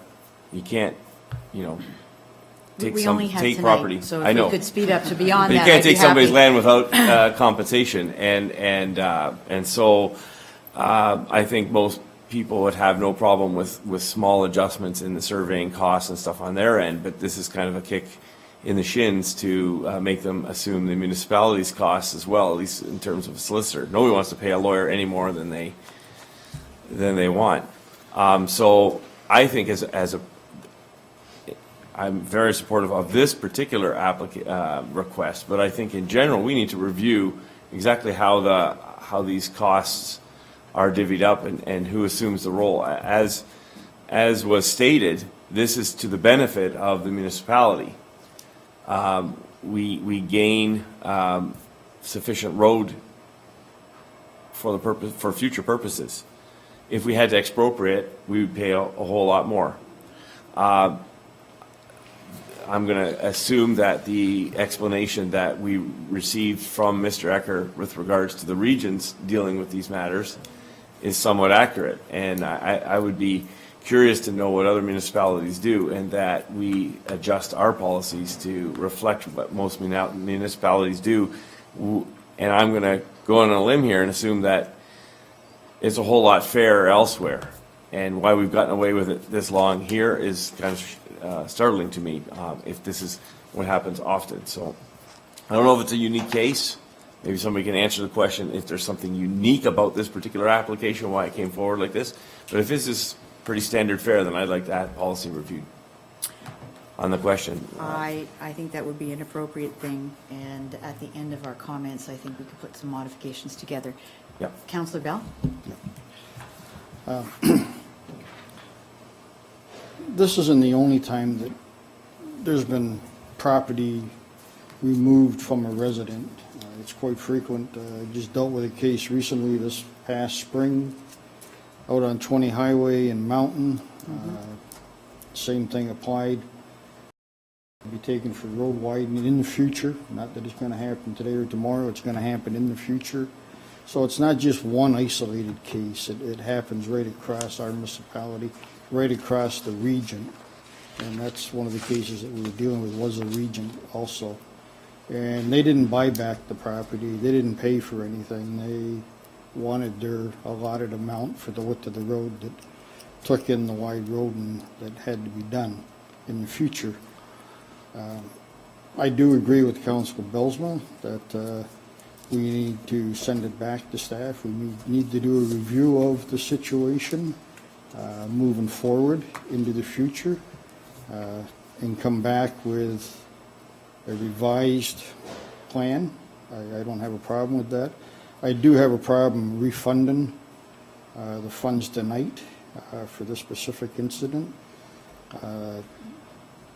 You do that tonight for one, you're going to have others, and we don't have anything in place. So I'm okay going back and let's bring this forward and let's get staff to review it, and let's come back with something more positive. But in honesty, I can't support this because going into it, they knew what they were getting into. It's out there, but I can't support this specific one, but I'll definitely support bringing it back to review and moving forward with it. Thank you. Councillor Ganaan. Thank you, Madam Chair. I, in fact, agree with both of my colleagues a little bit. I looked at the policy as well, and it's my understanding, and Mr. Treble could perhaps clarify, that this is mainly happening in the Caister area. And when we looked at the policy, that when we were given a copy of that, it was set in 2004. And it's always been my understanding that policies should be reviewed periodically. So if based on the fact it's 2004, I really strongly recommend that staff take a look at this policy as well. And also investigate whether it is more prevalent in the Caister area because of the size of the roads, because that was a little part of the discussion as well. And I'm not sure that Mr. Ecker was aware. I think he knew what part of his expenses would be, but I think that the portion of paying the townships lawyer portion was probably a bit of a surprise, and I think that probably for him was a little bit of the straw that broke the camel's back. So I feel a little differently than Councillor Bell about that. I think this does need to go back to staff. It does need to be revisited, and if there is a change to policy and it's going to affect Mr. Ecker's situation, then I think we need to sort of retroactively look at dealing with it that way. So, thank you. Thank you. That's not the motion on the floor, though, No. right? Is that correct? No, I think I'm hearing something different. Councillor Ganea is speaking, but she didn't alter the motion. She's saying that it should go back to staff. The motion on the floor Is to just reimburse the is to client. reimburse at the moment. Right. And I'm expecting, before we shut this down, I'm either going to get a motion to review the bylaw, or that we're going to defeat this, and Councillor Ganea and Councillor Bell's contrary motion will be put. But Mr. Treble wanted to speak. Yes, Mr. Mayor. Sorry. Just really briefly, Madam Chair, just for clarity, the Planning Act allows for road widenings to be asked for as part of site plans, plan of subdivision, plan of condo, and consents. The Planning Act gives us authority in all of those cases. And so as much as Caister, it's almost a guarantee that there's a deficient road width just by the way the road was, the width of the road was calculated in the past out there. There are, as Councillor Bell has alluded to, there are numerous other situations where road widenings occur. Regional Road 20 is another place where we've had a number of road widenings required lately, and whether it's a plan of subdivision or a severance, the costs to date have been borne by the applicants the whole way through the process. So certainly I think if you're going to review the policy, it would be best to review the whole of the policy, and then we can report back. Okay. Mayor Joyner. Thank you, Madam Chair. So I'll weigh in on this. I'm in agreement that we send this back to review the entire policy. I am not in agreement to refund Mr. Ecker his money at this time. I'm not saying that we won't in the future once we've taken a look at the entire policy. So that's why I was just clarifying with Councillor Ganea that I heard the motion and I'm hearing other things, and we're all kind of sort of saying the same thing, but there's a bit of a difference here. And so I will not be supporting Councillor Rayner's motion amendment at this time. Thank you. So that's exactly the point. So now, once I've heard everybody's comments, and if you'll just let me get one or two clarifications here from all of these questions. No one's saying no. They're just saying they want to send it back and then bring back a fulsome report. Because I heard the fact that this was only done in Caister. And the policy I have says that in 2004, we did a public works severance application condition request for the Township of West Lincoln. So this would appear to me that it's for the whole township, not just for Caister. Am I correct? Through you, Madam Chair, you are correct. It is for the whole of the township and gets applied from time to time depending on the deficiency of the roads in question at the time of a planning application. Caister is unique in the sense that its roads are not 66 feet to start with, hence the reason why Caister gets caught regularly. So if I were to ask you how we measure roads in Caister, no, I would like to know whether or not there's a specific way we measure roads and that there is actually 66 feet, but that it's not 66 feet because it's 66 feet. That's the way I read it. Road width is normally measured perpendicular to the sides. So if the road is like this, then the measurement is perpendicular that way. In Caister, it wasn't measured perpendicular. It was measured parallel to the lot lines, which are offset from the actual alignment of the roads. So it's all in the way, it's all in the angle of the way the roads were measured out there. So sometimes 66 feet isn't 66 feet, but it is 66 feet. It was in one person's mind when it was surveyed. If you would just indulge me a couple more seconds, it's just clarity on the points that have been raised, and it only leads to, I think, the conclusion that will make council feel more comfortable as they put their amendments and motions forward. So, it's possible that we may have missed paying under section road widening dedication, section 5, road widenings greater than 500 meters in length. The township shall pay the total sum of $3.30 per meter. That's $1 a foot for each meter in excess of 150 meters. We probably need to look at a couple of recent applications where we actually got more than 500 feet. Whether or not anyone come chase us for that kind of money is a question, but that part interests me and probably should be revisited as well, given today's value of land. That's just a point I wanted to make for it. I wanted to ask the trigger for doing this, because the conservation has setbacks. And the conservation also takes water frontage or various other hazard lands. So if I'm sitting with a property on a lake or a property on a waterway, I don't have to dedicate that frontage to any other authority. But if I choose to sever, sell, change, build a house on that property, are there other people who will ask me for a dedication? Conservation authorities, usually, for a setback from top of bank. I can't, through you, Madam Chair, I can't say that I've seen the Conservation Authority ask for a widening of any description. The region and the township are probably the two most obvious ones. The province would be a third one, but of course we don't have any provincial highways here per se. But Conservation Authority could do easements, but I'm not aware that they've actually asked for widenings of Or they any may particular take, parcel. the first 9 meters or something. It's something that when I look at this and I look at what it is that we expect, that we need to start taking a look at, given the kind of development we're going to be looking at. So certainly along Lake Ontario, I can tell you they do take the first 9 meters. But I'm seeing some nodding from those in the gallery. But anyway, I'm not trying to out any kind of thing, but I do think we need to start paying attention to this because people will find themselves troubled with actions that they might take that are innocent to start with. I do have a motion on the table, Councillor Trombetta, to the motion or to a question?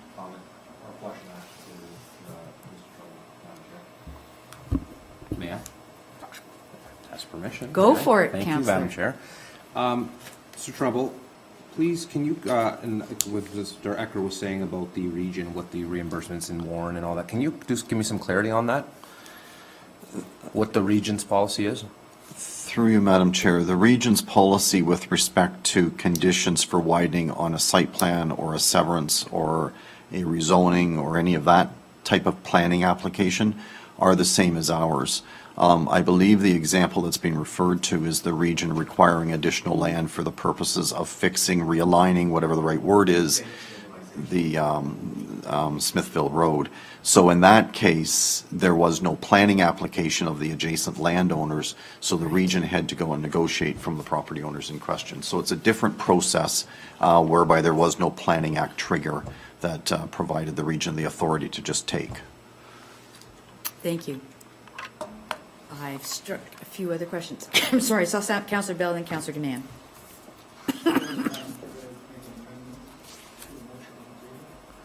As long as it's not contrary, Councillor Bell, otherwise we'll have to defeat this one and then you put a new motion.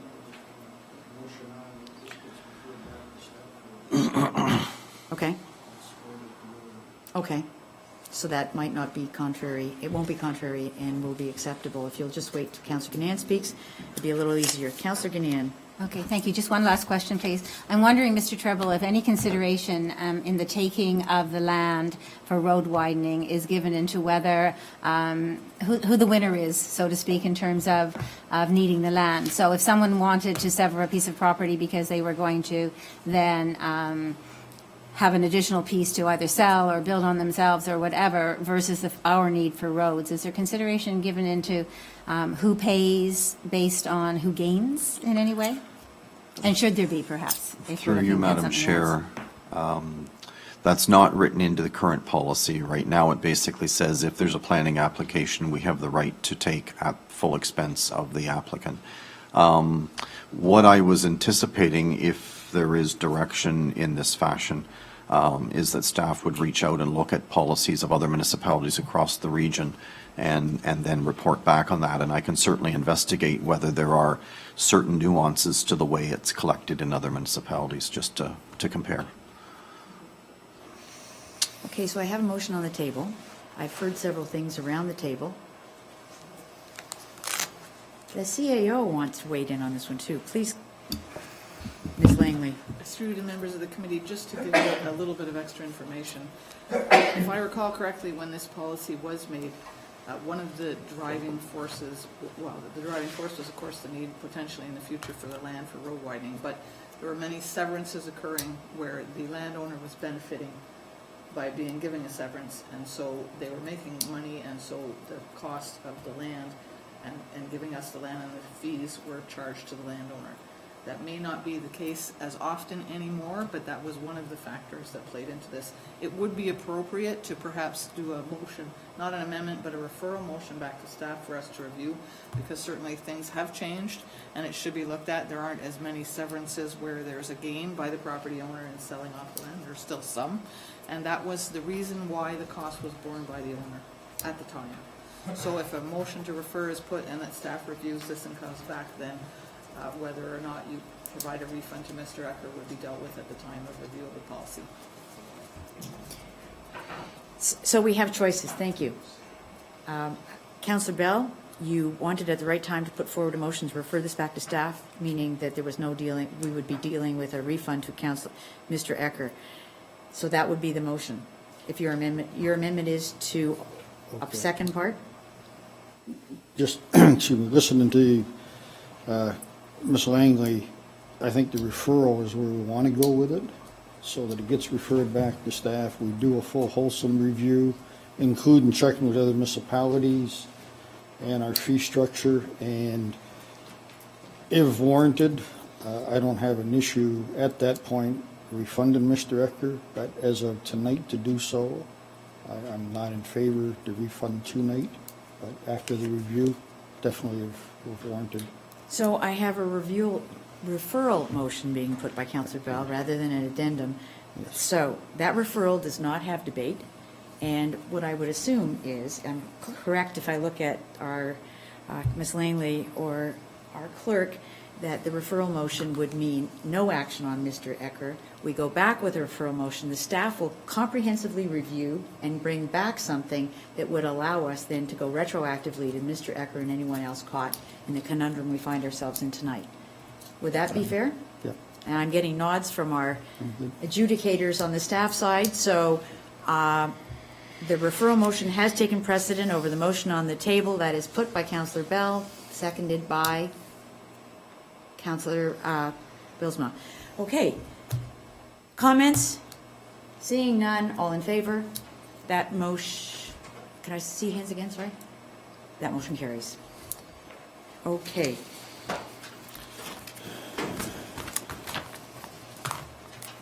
And I think I've explained it carefully. The motion on the table with regard to Mr. Ecker is postponed for deliberation once we get the referral motion, the actions taken in the referral motion brought back to committee. Okay, we now have report PD 151, a technical report regarding the zoning bylaw amendment for Jeffrey and Anita Green. The recommendations on that report is that report PD 151-17 regarding Jeffrey and Anita Green, application for rezoning dated February 4th, 2017 be received, and that a recommendation report be presented at a future planning building environmental committee meeting. I need a mover and a seconder for that report. Councillor Rayner, Councillor Gannan. Comments? Seeing none. Oh, Councillor Bell? I do, but I guess we have to wait for Mr. Trouble to come back. Oh, I'm sorry, I didn't. If we can just hold on Delay? for Has one anyone got a moment. joke? Want to talk about something? Yeah, sure. Yeah, Mr. Borman Yeah. made the presentation for us. How's Okay, that? Let's put him on this. That's fine. Just want you to consider when you're doing this report coming back, he has 3 employees that work there, which is great. You know, you don't see bringing more employees on. He also does all his wood chipping off-site, none is done on the property. So I want to maintain that status quo that we're not wood chipping on the property. And also that we don't, for some reason down the road, want to set up a sawmill on the property. Okay, we can get them put into the agreement. I'm 100% in favor of it because that will stay with the property.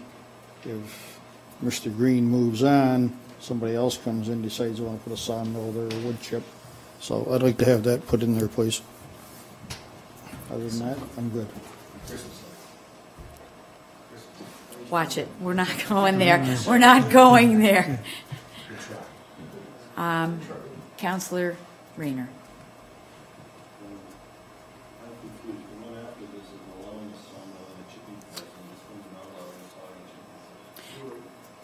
Actually,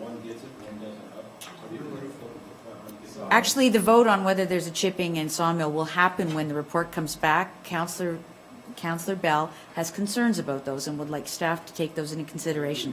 The actual vote will happen when we have when we don't have a technical report in front of us. That's where we're at tonight. But Councillor Bell's wish is that there not be those things included.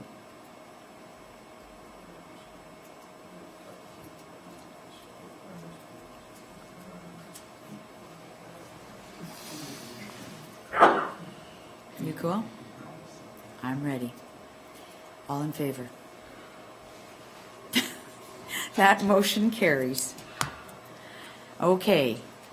With regard to report PD 156-17 of technical report, an application for rezoning for G. McFeeters Holdings at 2815 South Grimsby Road, file number 1601016-17. The recommendation on that report is that PD 156-17 regarding an application for rezoning made by McFeeters Holdings, Inc., 2815 South Grimsby Road, Road 21, file number 1601016-17, dated December 4th, be received, and that a recommendation report be presented at a future Planning, Building, Environmental Committee meeting. I need a mover. Councillor Trombetta, Councillor Bilsma. Comments with regard to desires for the future report, recommendation report, Councillor Bell. Yeah. I just want to, through you, Madam Chair, that Mr. Treble make sure he captured the wood importing part, checking for where it's coming from, whether it's somewhere in Ontario, and what we are importing as far as the wood grinding part of it goes. I think it was stated we're going to look at that and review it, so I'd like to make sure that's included in there. Other than that, I'm good. Councillor Rayner. Excuse me. Thank you, Madam Chair. Through Mr. Trumbull, Trumbull has any of the staff come up with facilities recently check out. Through you, Madam Chair, Mr. Burma and myself have done a drive-by along the road, South Grimsby 21. I have been on site on a few occasions in the past, but not recently, so we can certainly do an on-site meeting to have a tour again, just to have a more current understanding of what's on site. Previously, at the time of the last OMB hearing, Mr. Richardson and I actually attended to the site, so a follow-up might be in order.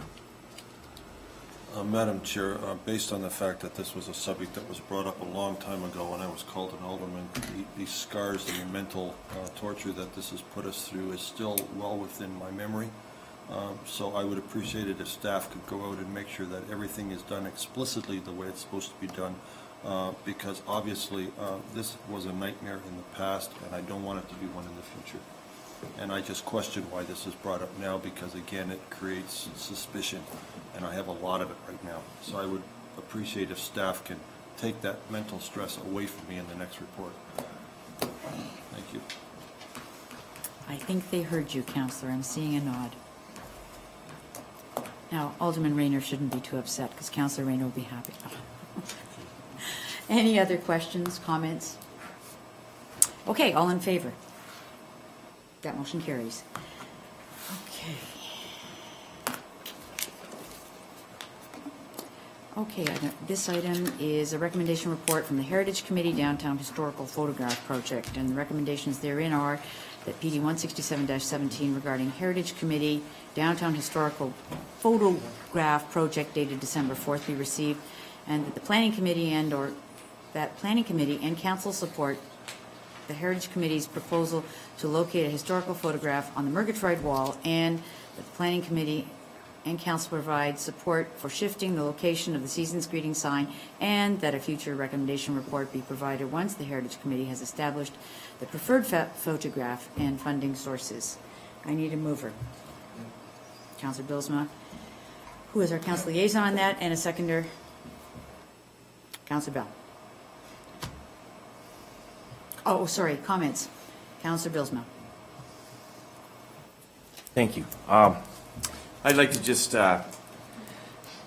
petition the committee to support this. The Heritage Committee has worked long and hard, and sometimes we've had hiccups along the way.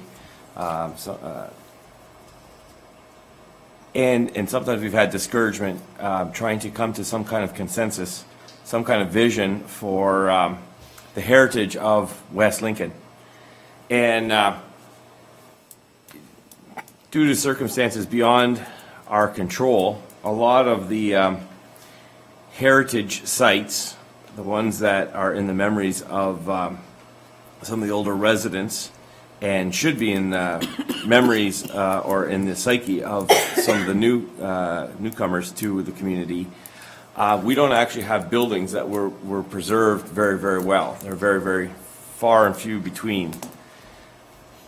And so the Heritage Committee had lots of discussions about, some communities have the privilege of putting up plaques and various other pointers in their community to say, hey, you know what, take note, this is a building of historical significance. And unfortunately, we don't have that. All we have are photographs, and some of them are quite remarkable, and they're very interesting to look at. I always enjoy, I know there's a whole set in Carruthers Printing, and there's another set at the train station. And I just love looking at old pictures of what Griffin Street and St. Catherine Street and the rest all looked at like. So in the end, since all we have are pictures, we've decided to embark on a bit of a program to commemorate those historic buildings. One of the most significant ones that came down most recently, and I think one of the most attractive buildings, was the Murgatroyd building. It has a heritage in its name and in its location in our community. And unfortunately, again, due to circumstances beyond our control in the Heritage Committee, but also this council tried its best to preserve such a building, it had to come down. And so, rightly, all we have left of it is a wall. And for those who know, that wall is not even original to the structure. It was just to cover up the big gaping mess that was left behind once we took the building down. So we have a number of buildings that we have photographs of, the original Smith Mill, the Murgatroyd building, and others. And we feel that this project, or this type of project, can be duplicated in some of the other communities of this municipality, like Wellandport or Caister or St. Anne's. And so all we're basically looking for are building sides where we can put up an attractive picture that reminds us of some of our history and heritage. That's the reasoning behind the recommendation. At this point, we're initiating an agreement in principle with the idea of putting up large photographs of historical buildings that are no longer with us on some of these locations. The most notable is the Murgatroyd Wall, and we think it would be an attractive addition to the community, which would point us to our heritage. And really, it's the best situation that we find ourselves in, seeing as how most of our buildings are gone, and we'd like to commemorate them. Thank you, Councillor Bilsma. Councillor Bell. I definitely support the idea of doing such. I do have one question, concern. I know we talked about relocating the season greeting sign and whatnot. We're putting up a 32-foot photo up there by 28-foot high, which is taking up the big part of the wall. That would mean that the only other spot on that wall is a 9-foot high area to put it in by 22 feet. I don't know if it's possible for 1 month out of the year to share that portion of the wall. The brackets are already there for it. Everything is in place. That the sign could be mounted in front of the picture to share that wall for the month of December. And other than that, we wouldn't be using it all year. So maybe it's something that the Heritage Committee could consider Chair and working with the township to win-win for both. We still get our season greetings at Christmas time, and we get the selected photo on that wall for the other 11 months out of the year. So something that we hopefully consider, but I am in full support of what they want to do for sure. That's it.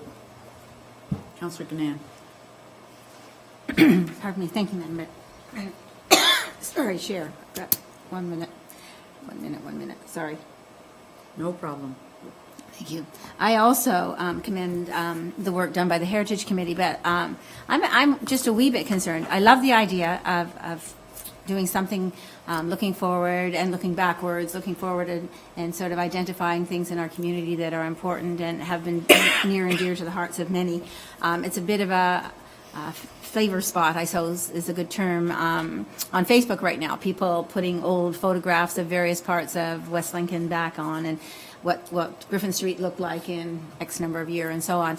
But there's always disagreement about those pictures. Some people like them, some people don't. So I'm wondering whether through Mr. Borma or to Councillor Bilsma, whether there was any discussion about smaller size pictures, but more of a gallery idea, so that instead of one large picture that some people will love and some people may not like, there was, the presentation, the report that we got had pictures. I liked them all.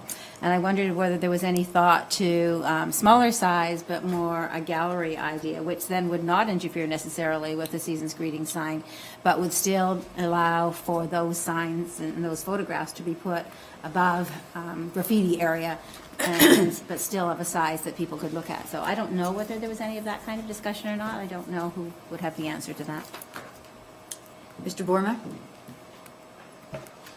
Yeah, through you, Madam Chair, on behalf of the Heritage Committee, they did initially discuss options with about, I think it was about 5. If the clerk can put on the computer screen here, I think I can kind of show you. I don't have the sketch here, but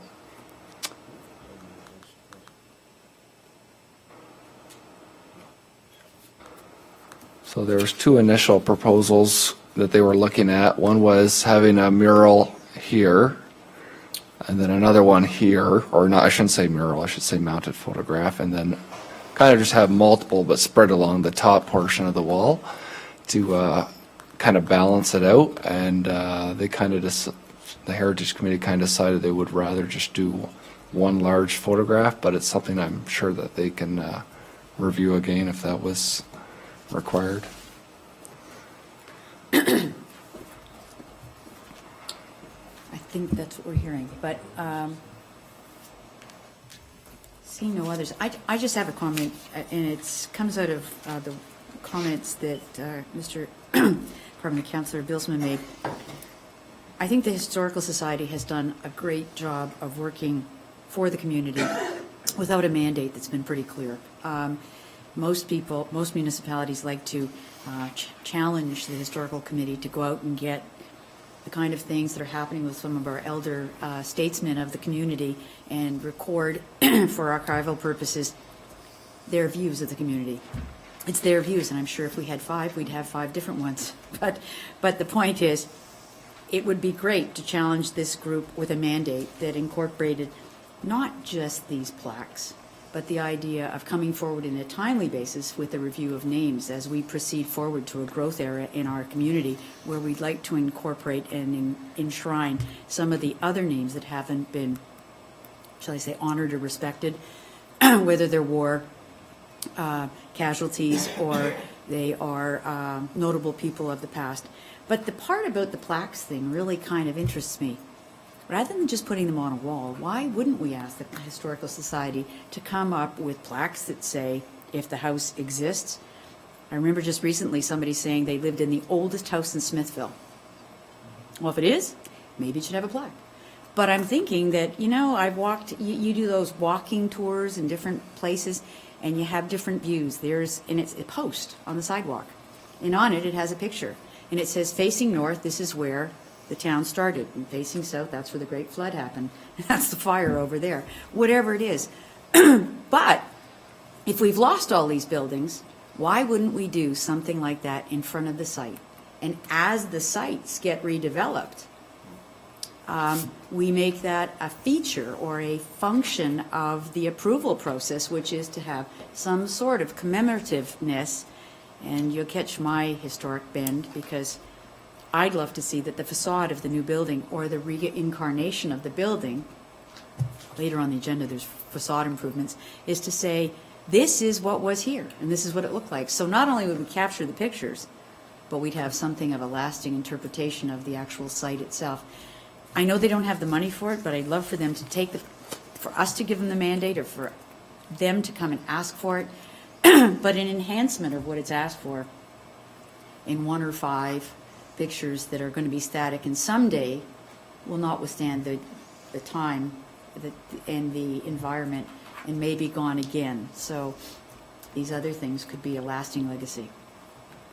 It's an enhancement. I say that we look at the 1 large or 5 small, so that everybody can get a picture they like, but also to have pictures of throughout the town. So I would love for that to be considered as we move forward. That's my opinion, for what it's worth. Councillor Bilsma, I saw your hand, sorry. Yeah, and so thank you for the input. That's really what we're hoping to get from the council. We came on and we were on the Heritage Committee, and we really had a kind of a sketchy mandate at best, and so we've been kind of struggling to find an identity in a community that has lost a lot of that historical thing. So we've gone around and around and around. The committee, and by no means there's no prejudice in this comment, we don't get a lot of municipal monies. I think it's $1,500 a year for the committee, and for the 3 previous years we've not spent it.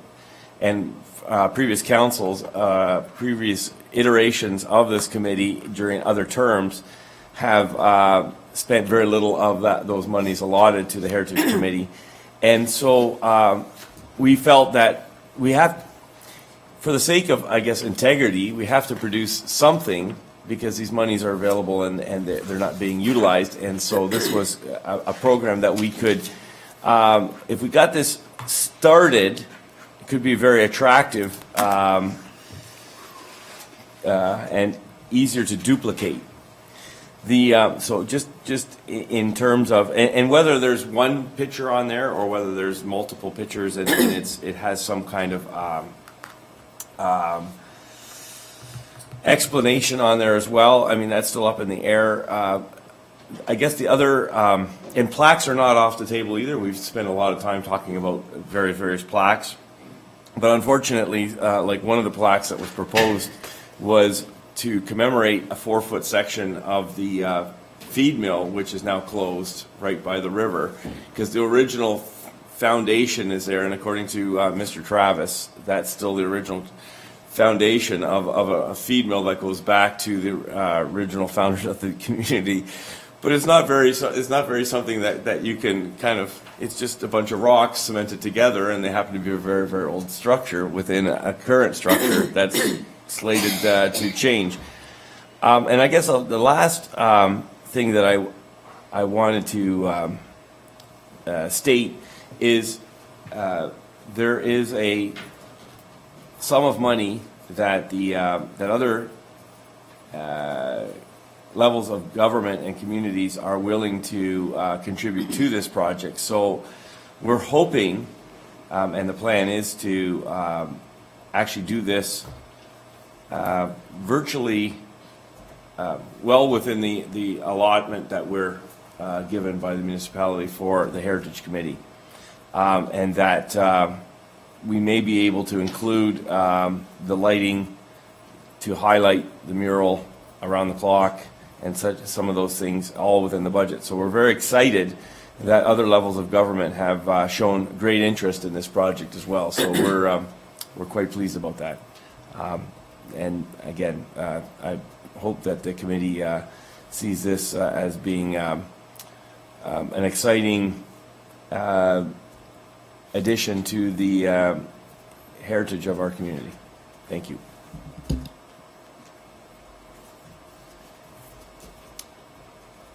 Thanks. So I think the thing that we want to pay attention to, what Councillor Bilsma has said, is the fact that there's been a concern about their mandate.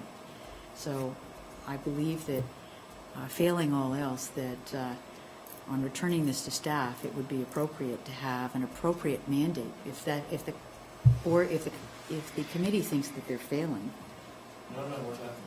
Okay, if their committee is floundering, I think is the word that was used, if I'm wrong there, if there was a lack of a mandate, it might be appropriate for our staff to look at the mandate, discuss it with the committee, and to bring it back here so that the direction and the enthusiasm of the committee is not quashed, because I just see so much opportunity now, today, to set standards and expectations for the historical committee to have voice on so many things. I know we didn't take their last recommendation on a name, but you know, if that's what we need as a mandate,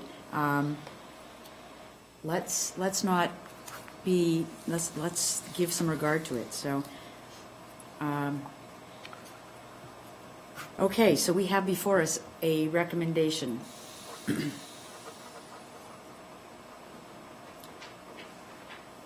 I just noticed that Councillor Rayner's not here. Okay. Okay, so then the motion before us, properly put by Councillor Councillor Bilsma, and second is, Councillor Rayner's not the seconder, is it? That's all I'm checking. Okay, then all in favor? That motion carries.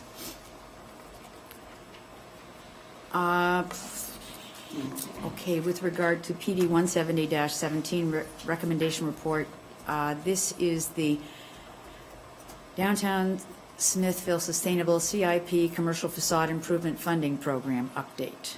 And that is that PD, the recommendations therein are that PD 170-17 regarding Downtown Smithville Sustainable CIP Commercial Facade Improvement Funding Program update dated December 4th be received, and that the Township Committee, Township Planning Committee, I guess, endorse the applications provided in principle, and the Township staff be authorized to request regional staff to include funding in the West Lincoln CIP facade program in the 2018 regional budget as soon as possible. And I'm sorry, interjected is the regional budget. I presume that we're being asked to improve the regional budget. Okay? For clarity, we've added that the CIP facade program in the 2018 regional budget in the third recommendation. You move it. Can we get just a clarification on this, or what this is? Can we get it on the table and then we'll go back and forward? Councillor Bilsma and Ganan. Okay, Mr. Treble, or whoever, this is whoever you want to speak to this. Madam Chair, in August, staff presented a report to Planning Committee and Council, which was endorsed, saying now that we have an urban design manual in place, let's open up the facade improvement program for our downtown core area, downtown CIP, and see if we have any interest in uptake on potentially assisting in some building improvements downtown in alignment with the urban design manual. Just a little bit before that, township staff were asked to provide the region with an indication of what additional costs were anticipated in 2017 for SNP funding. Smarter Niagara Improvement. Thank you, Mr. Mayor. So the SNP funding request came through, and we had a deadline to provide comments of August 4th. We provided comments to indicate that we were opening up facade, and we anticipated that not more than $30,000 would be needed for this project. My understanding in making a long story short is that the regional funding is not there right now. They have spent more than was available in the SNP budget for 2017. So in some respects, a good problem. Unfortunately, we are kind of one of the ones that's going to have to wait until 2018, I am told, to hope that we can get matching funds. The way the project works at present, if there is an appropriate application, they can get up to 50% funding. Of that 50%, it's 25 from the region, 25 from the township. And historically, and it's been confirmed this time around again, if we feel it's a worthy project, then the region's matching dollars are no question. They don't do their own review and their own assessment. We do all of that. Staff have done the review and felt that all of these projects were worthy. It's not that we are going to have more stucco. It's some good news proposals that I think are worth looking at and investing in. But I don't want to recommend approval at this time until we can get the matching regional dollars so that we can go back to the applicants and indicate that we've got a full spectrum of money available. So the report that's before you tonight is basically to say, give staff the authority to go to the region and say, we need this money, get it in the 2018 budget. The moment we know the money's in the budget, then we can release a report to you guys for approval that recommends these projects and that they proceed, I guess, in 2018 at this point in time. Mayor Joyner. Thank you, Madam Chair. In talking with Mr. Treble today, Director Treble today, it was mentioned that one of the 5 projects is a store uptown that my family does not own the store. They rent the store, but is one of the applications being submitted. So I will be declaring conflict of interest. Thank you, Madam Chair. Thank you, Mr. Mayor.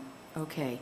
Are there any other questions? And I apologize, I was trying to read the recommendations as I spoke, and I interjected 2 words on recommendation number 2, the Township Planning Committee endorsed. That was just for clarification on my part. And I think that in item 3, it was the region's budget, just so that we clarify that it's the region's budget. So I'd ask someone to make those as friendly amendments, as I can't. So moved by Councillor Gannan and Councillor Bilsma. Okay. With the mayor having declared a conflict of interest, other comments with regard to this application? I have only one comment. This is a great opportunity for the Historical Society Committee to get involved with looking at the facades as we move forward, and rather than stucco, having something that's more representative of the building that's being newly facaded. So if you're looking for a mandate, I think that it might be appropriate to return these kinds of things to the Heritage Committee in a newly created mandate. But anyway, seeing no other comments, all in favor? Oh, I have an amendment, a friendly amendment. Yes, okay. I'm being told on the amendment. All in favor? Just the 2 words, okay. On the region.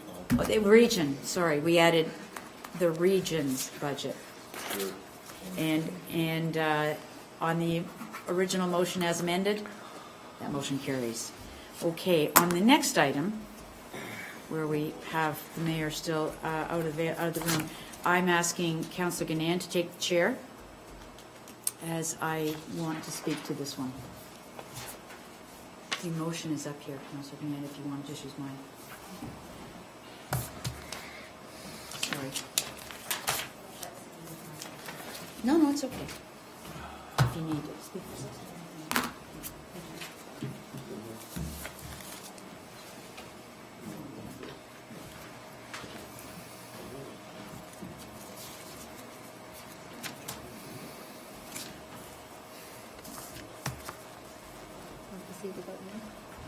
Does he know that we're finished with that? Okay, so moving on then to item E on the agenda, item P 152-17, Director of Planning and Building Brian Treble report. PD 159-17, a recommendation report, re the Smithville Urban Expansion Project, and this is report 3.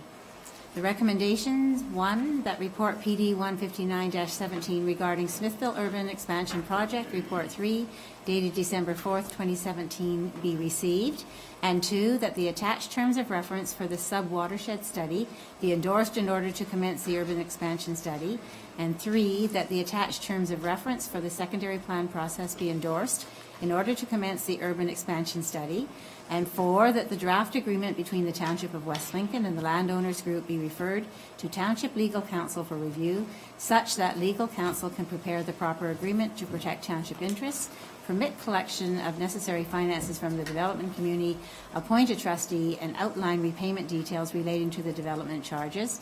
And 5, that upon recommendation from Township Legal Counsel, in conjunction with the CAO and Director of Planning and Building, the Mayor and Clerk be authorized to sign the necessary agreement between the Township and trustee of the landowners group to commence the partnership as outlined in 4 above, and that an authorizing bylaw to this effect be approved by Township Council. And 6, that Township Legal Counsel, Township staff, and consultants be authorized to meet with the landowners group and outline 1, the process, 2, the expectations, 3, the need for a signed landowners agreement, 4, the permission to enter form, 5, the role of Township and landowners group, and 6, the appointment of a trustee on behalf of the landowners group, and 7, that staff be authorized to circulate the request for proposal for the sub-watershed study, to receive submissions from consulting teams to complete the necessary work subsequent to signing the landowners agreement, and 8, that staff report back to Planning, Building, Environmental Committee regularly to update committee and council on the process and progress. So, moved by Councillor Chichot. Do we have a seconder for that? To block everything? Councillor Bilsma, thank you. Okay, are there any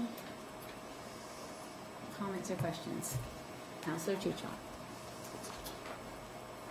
Thank you, Madam Chair. Some time ago, we talked about additional recommendations that should be put to the public, should be put to the developers that are coming to West Lincoln, and in a manner of informing them that West Lincoln will be growing.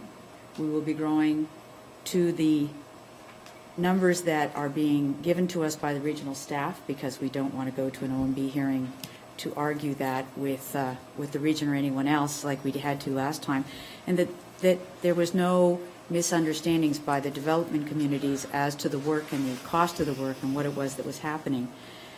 And in discussion with other members of committee and staff, the clerk has given me,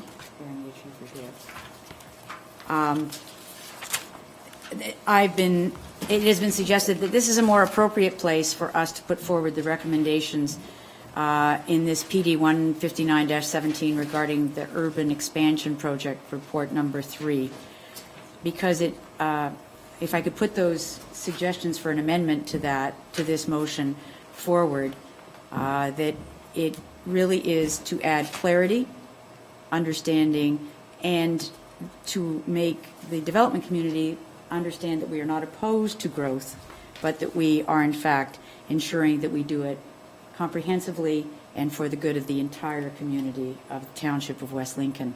So my recommendations would be 9, that it is clear and understood by all parties that this urban growth project and the cost of all of the required studies now being conducted jointly with the stakeholders and in consultation with the region will be included in an area-specific development charge, with the stakeholders being required to front-end the studies. Financial arrangements will be outlined in an agreement to be defined in the near future.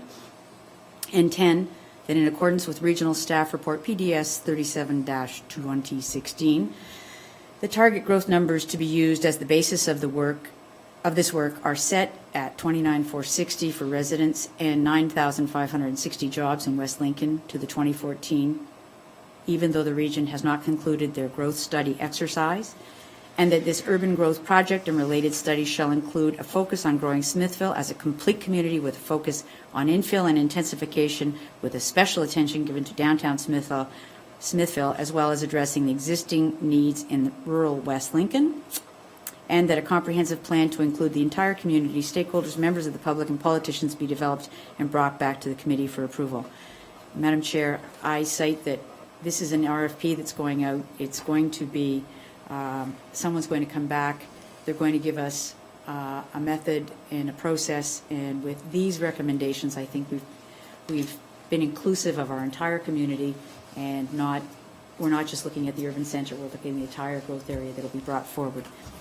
And I suggest that the wording for these amendments were done in conjunction with our staff. So any smart comments were made by them.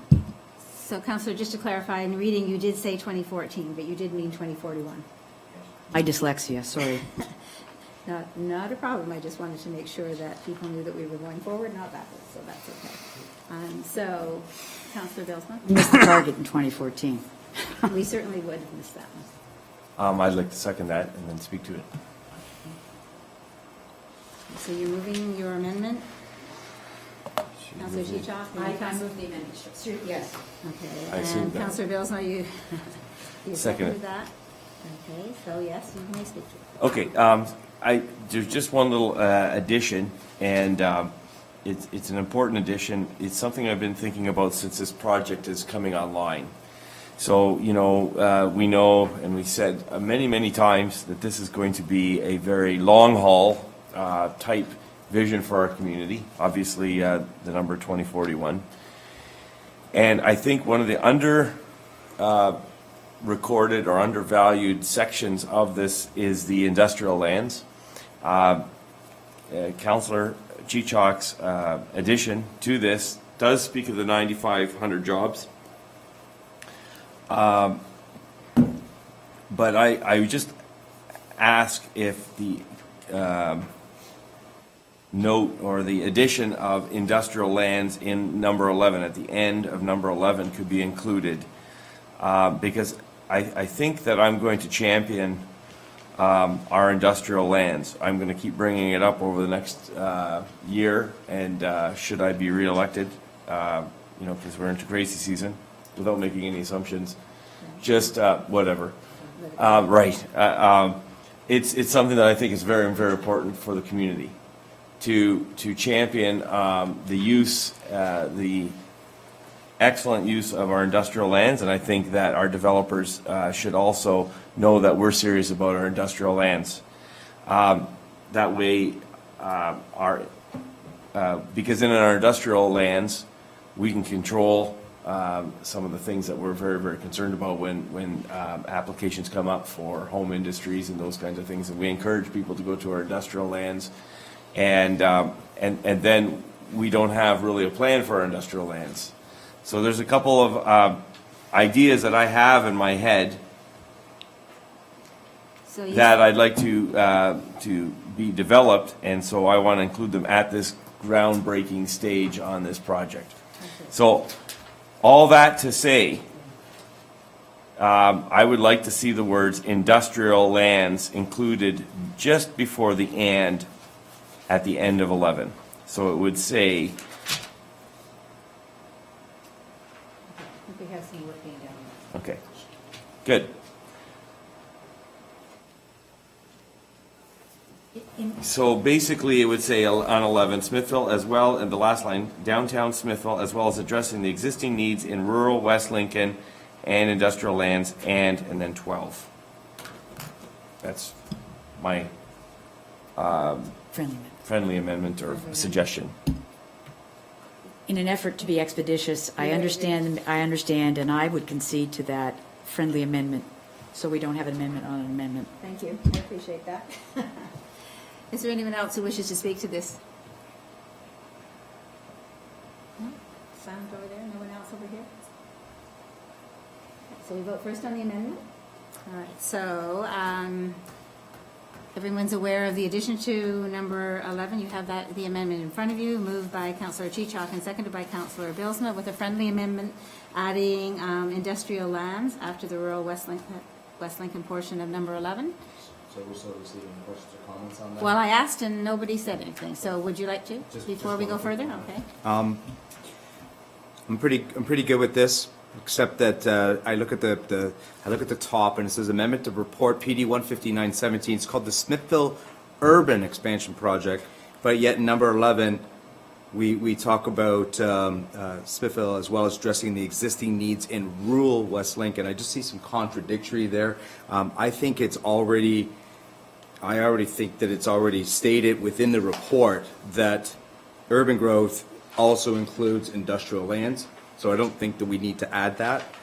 We talk about jobs, so we're obviously talking about industrial land, so I'm okay with it. I just see that addressing the existing needs in rural West Lincoln as being contradictory to an urban growth expansion project. That's all my comments, Madam Chair. Thank you. Any other comments? Councillor Rayner. Thank you. What exactly is meant by the needs in rural West Lincoln? Councillor Chichak, would you like to address that? I do think that, Madam Chair, it is the fallout that will happen as a result of urbanizing. And that is, tonight we face two people who are coming for rezonings in rural West Lincoln because we don't perhaps have enough industrial land, or there is not servicing, or there are not clusters in rural West Lincoln to accommodate anything that does not require a rezoning. So as the urban lands come on, it may in fact address what rural West Lincoln needs, like enough industrial land to allow these people with wood chippers and sawmills, etc., to be able to find a place within the urban area, which then in fact addresses rural West Lincoln. That was the intention. Thank you for your explanation. Are there any further comments or questions?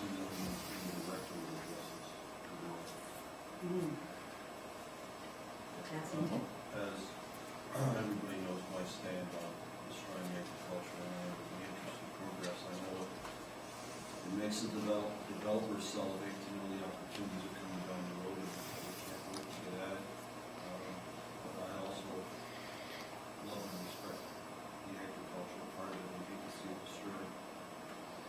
However, there is such a thing as progress, but so long as it's managed properly and everything is looked at in the greatest detail, and only what is taken is necessary to be taken, and it's taken very carefully, respecting the agricultural land around, then really we have to move forward.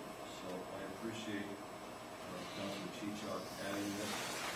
It helps to clarify a lot of areas that I have a concern with. Like initially the thought is that this is just a wholesale slaughter down the road of agricultural land in the interest of feeding the developers and increasing the size of the town. And that's really, this is an agricultural community. Our mission statement is based on agriculture. And it seems like it's a little bit critical in the direction this is going.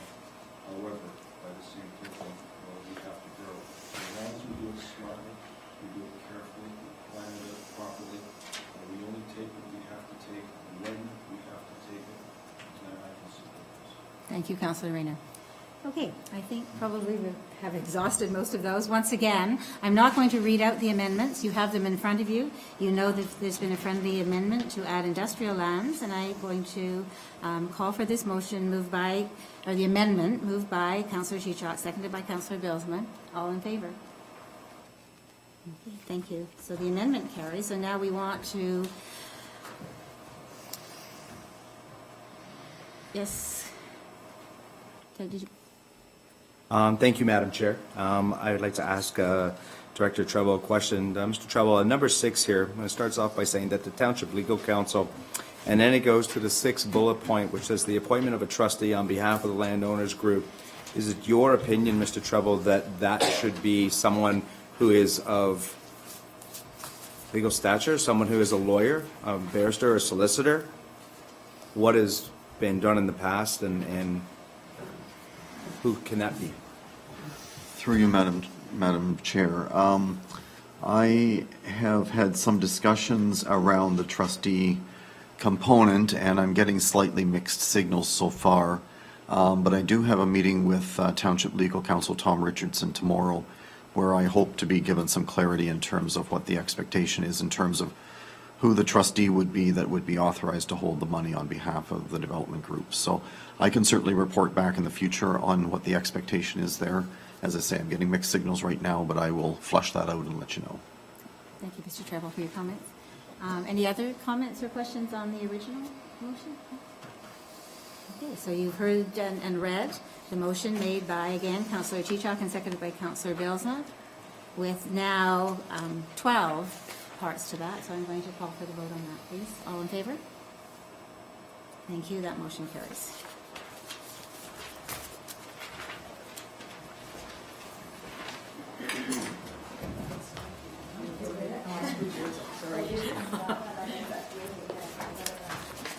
Thank you, Councillor Gannon, and yes, your computer is fully screwed up by me. I apologize for that. But thank you for handling that issue, and thank you, members of council, for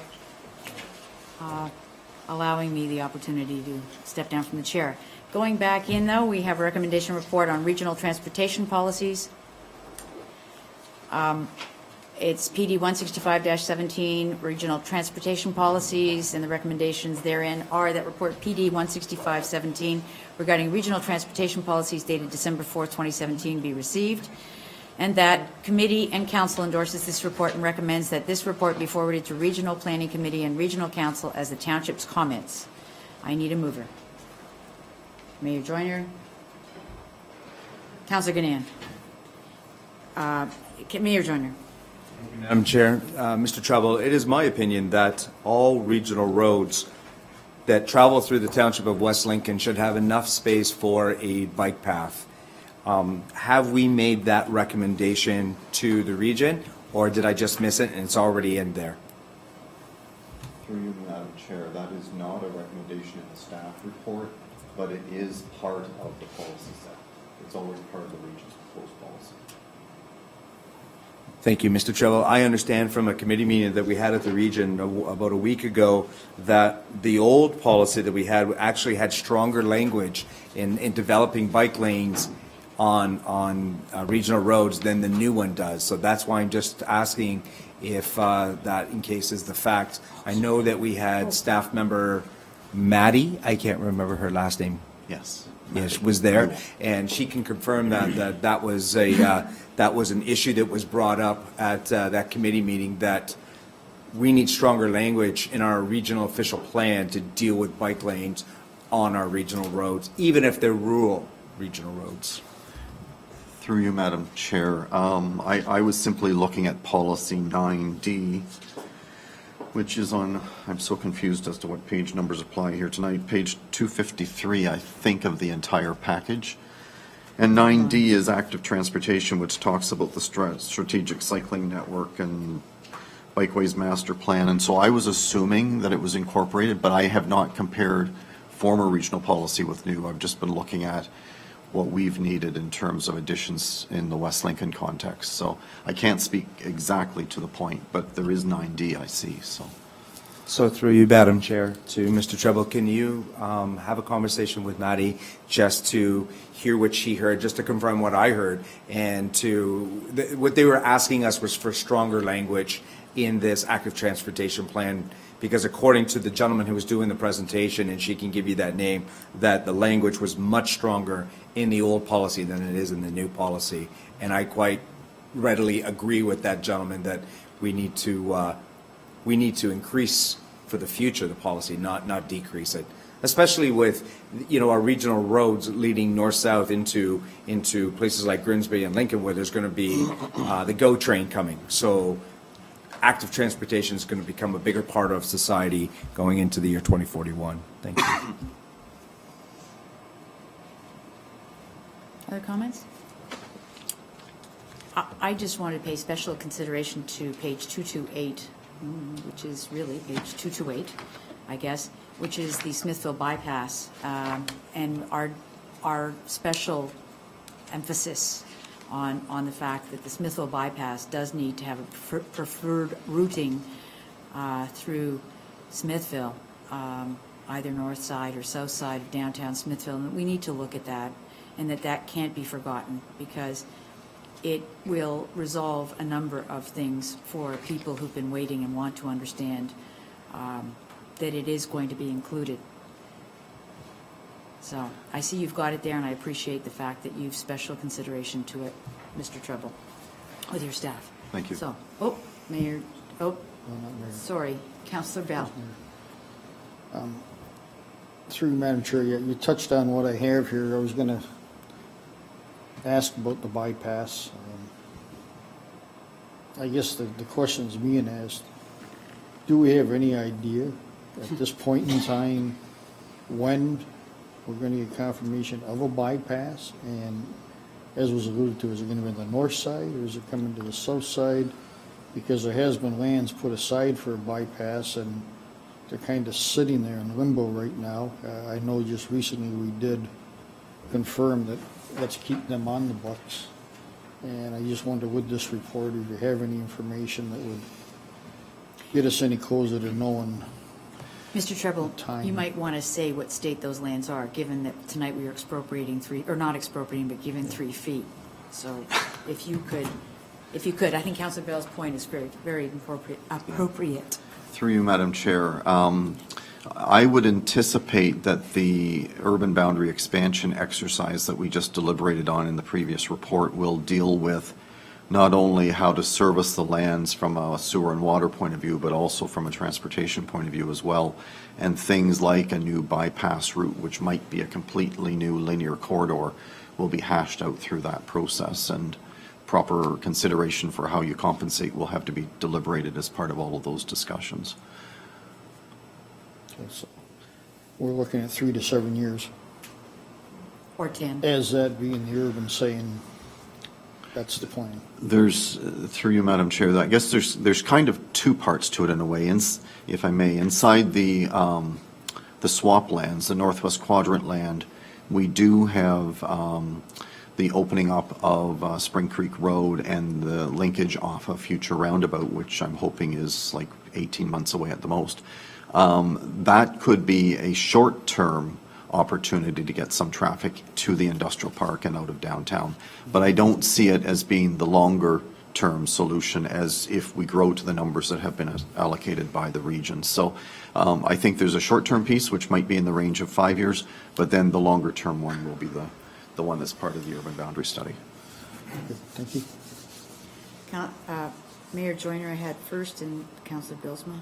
I'll be very quick, Mr. Treble, I think down the road, we've got to come up with a couple of different names for our bypasses, because you're absolutely correct. There is 2 bypasses being proposed. One will come off the roundabout at South Grimsby Road 6, going north and then heading east to hook up with Spring Creek Road.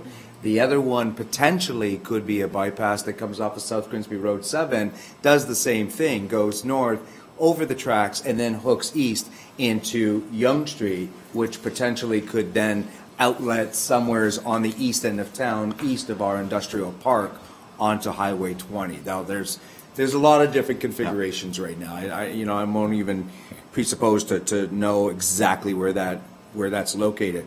But in the future, we have to come up with either bypass north and bypass south, or give it some kind of different name so that council can understand exactly which bypass we're talking about. And then also understand, is the bypass that runs south to the east of our Leisureplex and then comes out on 16 Road, is that going to still go ahead, or what is the plan for that? That also will be flushed out in the next 18 to 24 months. Through you, Madam Chair, that is correct, that this one to the south through the Leisureplex area will be flushed out through the whole urban boundary. Expansion. That's right. My gut says it probably won't survive, just its location seems not to be fitting of the proposed expansion, but what do I know? It'll be something we'll flush out over the next few years. I think if we go back to Councillor Bell's question, it is all about ensuring that the bypass, and the question I raised was, we need to ensure that we are protecting for a bypasses that result in safe movement around this community and takes the trucks off our downtown core as we enlarge our urban area. I have Councillor Bilsma and I have Councillor Rayner. Did I? No, Okay. Okay. Councillor Rayner? Councillor Bilsma? Yes. Don't make that Pass the mistake ever bypass. again. So my concern or my, as a council, I think it's very important for us, I hear that we're united in getting some movement on this. But just the 7 of us around the horseshoe here, I don't know, 'cause, correct me if I'm wrong, but this has been on the books for approximately 30 or 40 years. It's ever since Smithville basically started to really congeal together as a little community, we've been looking at trying to protect the people walking across the road by the, by our downtown core. It's been a long time. You talking about the south bypass? Any bypass, Yes. a bypass, but yes. So I think we need to draw in some more stakeholders. If this community is the apple of the region's eye, developers are, as Councillor alluded to, licking their chops to dig into our community. Is there a way that we can use those as leverage to get some speed on the bypass? Is there a way that we can get the region and the developers to also push for this bypass in such a way that, my fear is we're going to get all this new development, and the developers are going to, when they're done and the sod's all laid, they're going to pick up and leave, and we still won't have a bypass, and it'll still be kind of on the books, and it'll be more vital at that point than it already is, or that the region basically in 3 or 4 years from now changes their places to grow policy or plan or whatever, and decides to wash their hands of Smithville and West Lincoln and says, again, you're on your own. I think we have an opportunity at this juncture to leverage those interests in our community to get some movement on something that's been on the books for a very, very long time. I.e., we don't okay any development in this community until this bypass has a plan and shovels in the ground. And then, and only then, will we look at the next phase of development for our community. Because if we don't, I feel that it'll never be done, and it'll be more necessary after the next phase of development, whatever the form that takes. Whether that's an industrial lands or whether that's, the completion of a northerly movement of development or a westerly movement of development, whatever that takes, I think that we need to leverage the interest in our community at this time to get probably the less desirable and not so sexy part of this growth phase of our community addressed. Well, certainly, Councillor, the little lion that roared, Kara, the little engine that could, is not something that will be ignored if you want to be the rusty shoe. But there are processes that we must abide by. And with the OMB the way it is today, you may not have the luxury of what it is you want, but in 6 months, you may. So that's only off the record kind of comments, because the OMB, which I plan to ask questions about later, is something that may help us in that regard. Mr. Treble, did you want to respond to that question? Just, comment? I guess, a couple of thoughts through you, Madam Chair. I think it's safe to say that staff shares some of the concerns that were just expressed, in the sense that if the region wants Smithville to achieve the growth targets that have been allocated to us, as we just discussed, then we're going to need additional infrastructure. There's no other way for Smithville to function based on the road system, the road network that's here now. Yep. Growth of the industrial park is going to definitely require some linkages to a 4-lane highway system like the QEW or a South Niagara crossing or whatever. But I see it as a sort of a multi-pronged thing.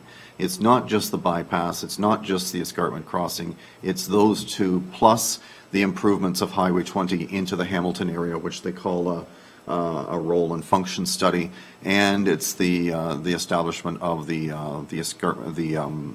east-west corridor south of of town. I see it as being all of those. And so the concern staff have, which is why we've written this report now, early in the process with the region, is to say, your background study did very well. It got it right. It actually put timelines with these projects, but it's not in the policy. The policy became very vague and very fuzzy. So I'd like to see the policy strengthened to make those regional commitments. The other side of that is in this big comprehensive study that we're about to embark on, as per the previous report, we will have a number of players working together, and I'm hoping coming out of this process very much in tandem, is that the right word? But very much together anyway, so that we'll have the development community and the councillors, and I'm hoping buy-in from the community to say, yeah, we need this infrastructure in order to achieve it. Region, help us out, get it done. So, Mayor Joyner. Just to build on what Councillor Belsman is saying, he's absolutely correct when he talks about leverage. And I go back to the last report that we just did, which was the recommendation report, Smithville Urban Expansion Project Report number 3. And when you look at number 6, that the Township Legal Counsel, Township staff and consultants be authorized to meet with the landowners group and outline the process and the expectations. That will be a part of being a part of this group. In essence, what they're saying is, if you want to be a part of this group, there are things that the township is going to need to be a complete community, and that's one of them. So that is covered, and so at the end of the day, what this all means, in layman's term, is we want the bypass, we want the road, we want the infrastructure as a corporation, and we don't want to pay for it. It's the landowners and the landowners group that they'll be expected, that'll be part of the expectations. That's just being very blunt and lying it out there. So they'll be told that up front. You got to pay to play. And that's what the additional comments also said. Area-specific development charges will be applied here. So, other comments with regard to this item? Seeing none, all those in favor? That motion carries. Okay, this is with the new site drawing submission guideline, that report PD 168-17 regarding new site drawing submission guideline dated December 4th be received for information. I need a mover. Councillor Bell, Councillor Bilsma. Was that a, did you want to? I got one, thanks. Oh, I'm sorry. But it's okay. Anyone wishing to speak? Councillor Bell.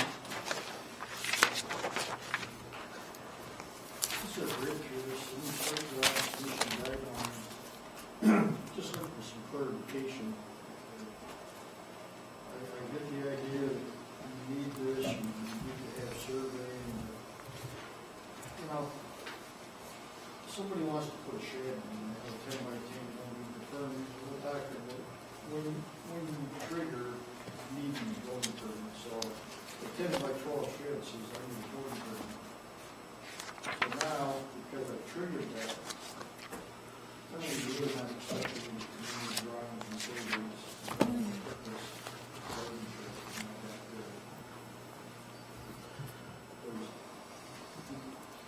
Through you, Madam Chair, if you refer to the last 2 pages of the report, which are the actual guideline that's being released to the public, what it references is that any newer addition to an accessory building that would be less than 15 square meters would simply require a site sketch, which could be prepared by the applicant and could be done a hand sketch by the applicant. There's no necessity for a survey. Where we're talking about, the document has 4 different levels of drawings that are required, and the reason for that is because of the varying legal requirements as the building gets larger or the project gets more complex.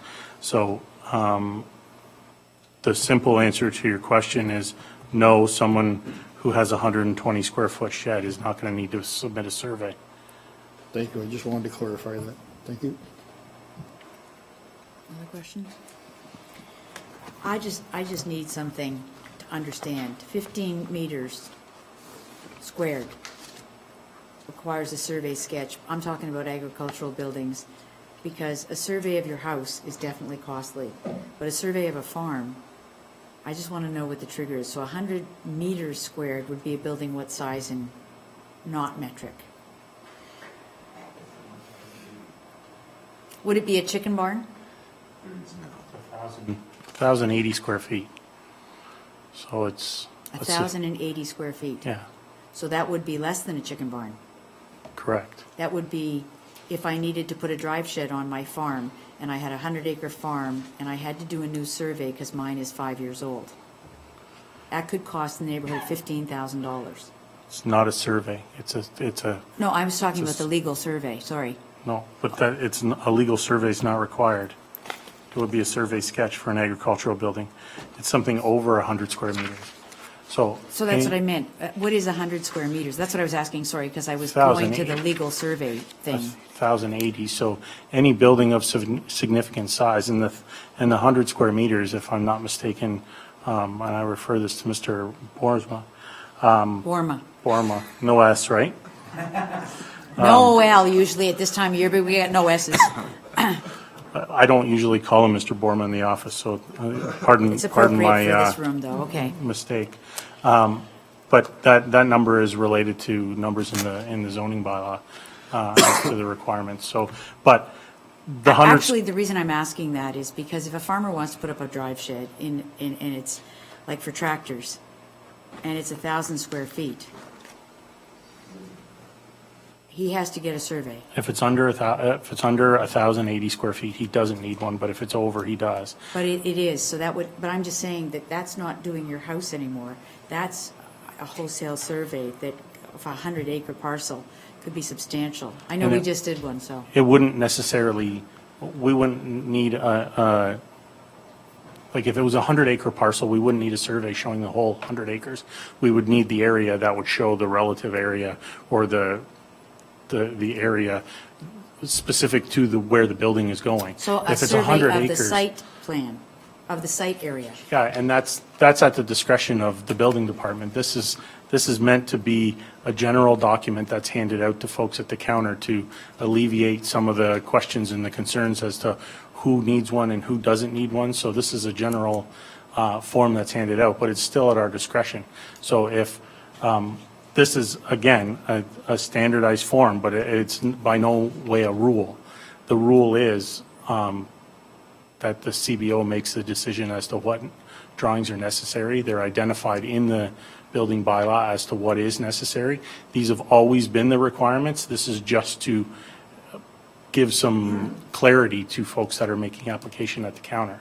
So if somebody had a 5-year-old survey, sorry for my predicament here, but if they had a 5-year-old survey of their entire parcel, and they had a site plan of the built-up area, the barns, the dry, whatever, and now they needed to do a drive shed because they bought a new tractor, it won't fit, and so they're going to put an addition on it, Right. or they're going to build a new 2,000 square foot drive shed, which isn't big with the size of equipment these days, Okay? knowing what we just got, that wouldn't be big, and if it triggered a whole legal survey, we'd be in trouble. I mean, it would be much more costly. 15, Well, you know. if you have a 5-year-old survey, then our suggestion, which we tell folks at the counter all the time, is contact the person who prepared that survey, because they would have that documentation saved somewhere in a computer where they could simply add the building to that survey, reprint it, and it wouldn't cost you anywhere near $15,000. So it would be the site plan portion of the survey. All you want is the siting of the new building on an existing survey, if it's still relevant. Correct. Updated, which would be substantially less. I just want to be clear, because this says a legal survey for agricultural buildings, and that's not a big building in legal, and if we're adding that, we're going to have a lot more people like Mr. Ecker in the audience today, because earlier we were complaining about $1,000. This would be a substantial investment. Anyway, Councilor Bilsma.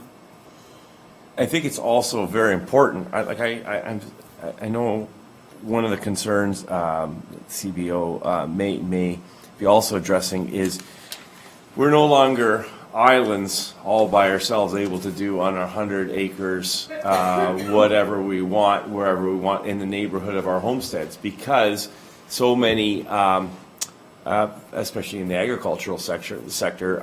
Any livestock building has to be measured off against the neighbors and stuff like that. So it's very important that the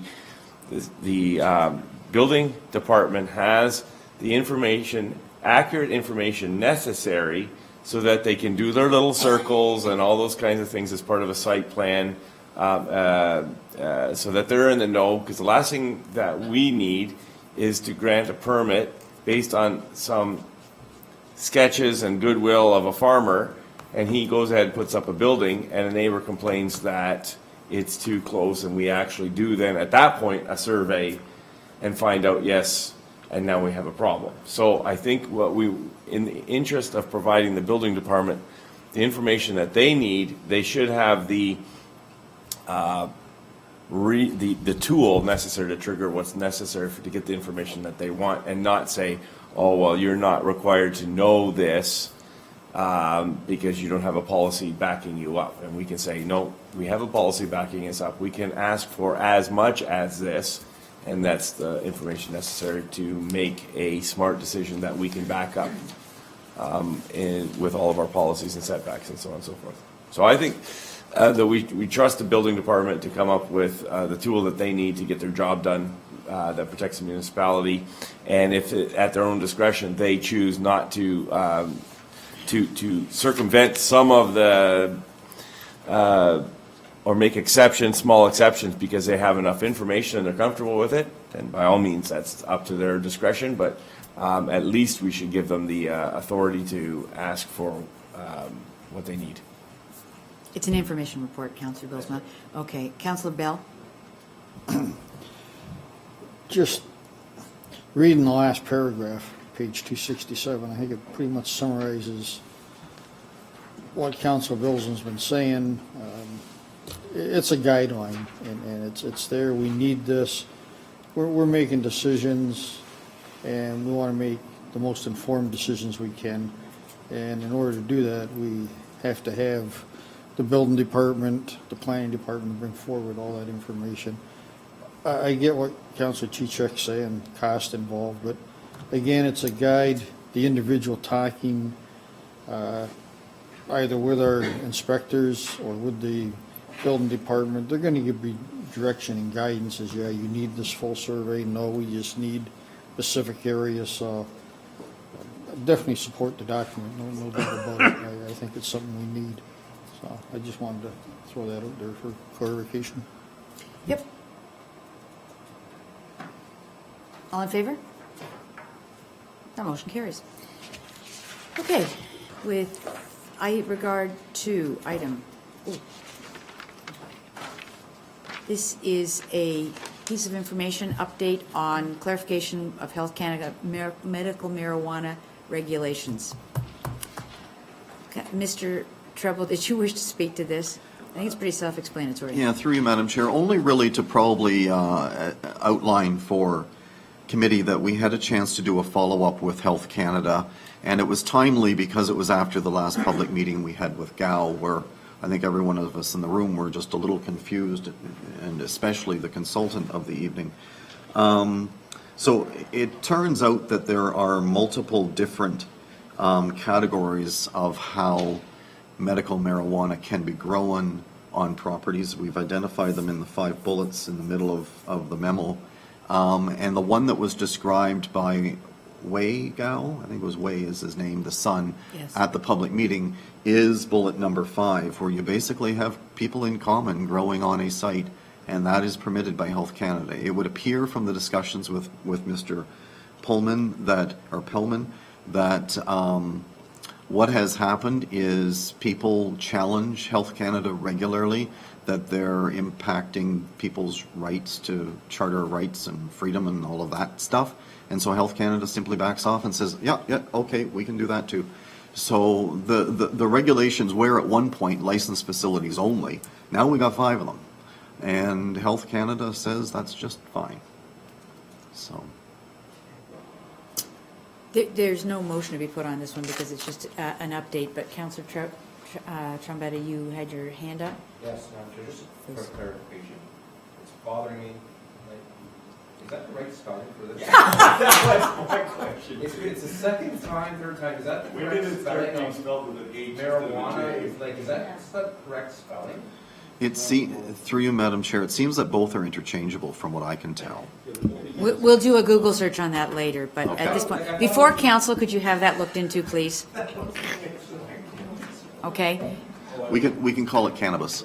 that would be a good idea. Change it to cannabis from now on. Madam Chair, anytime you look at our format, we use the American one, so that's probably how it's spelled. Okay, Christmas lights, marijuana spelled different ways. What's the next one? They spell license in this with an S, and that's American. And they do other things, so this is American typeset, so maybe that's how they spell it, because America is not. Madam Chair, I'm just wondering, is there a different, I thought, I always see it this way, was there a different term for this kind of government regulation, there's a different term, like different way of spelling, that's why I was asking. I understand. I'm going to look up the dictionary here for a second, but I can't, I have seen it that way too.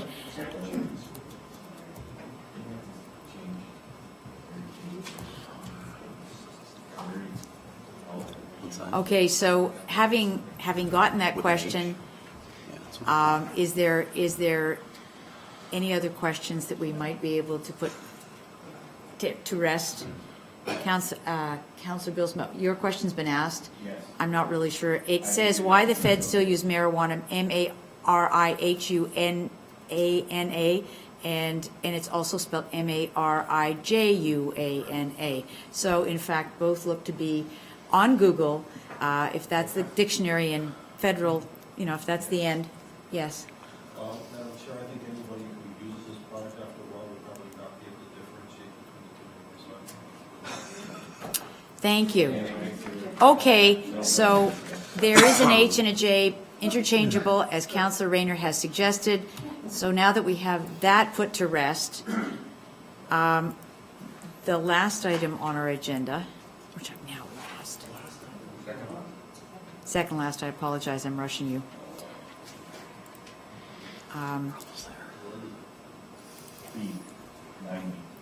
Yes.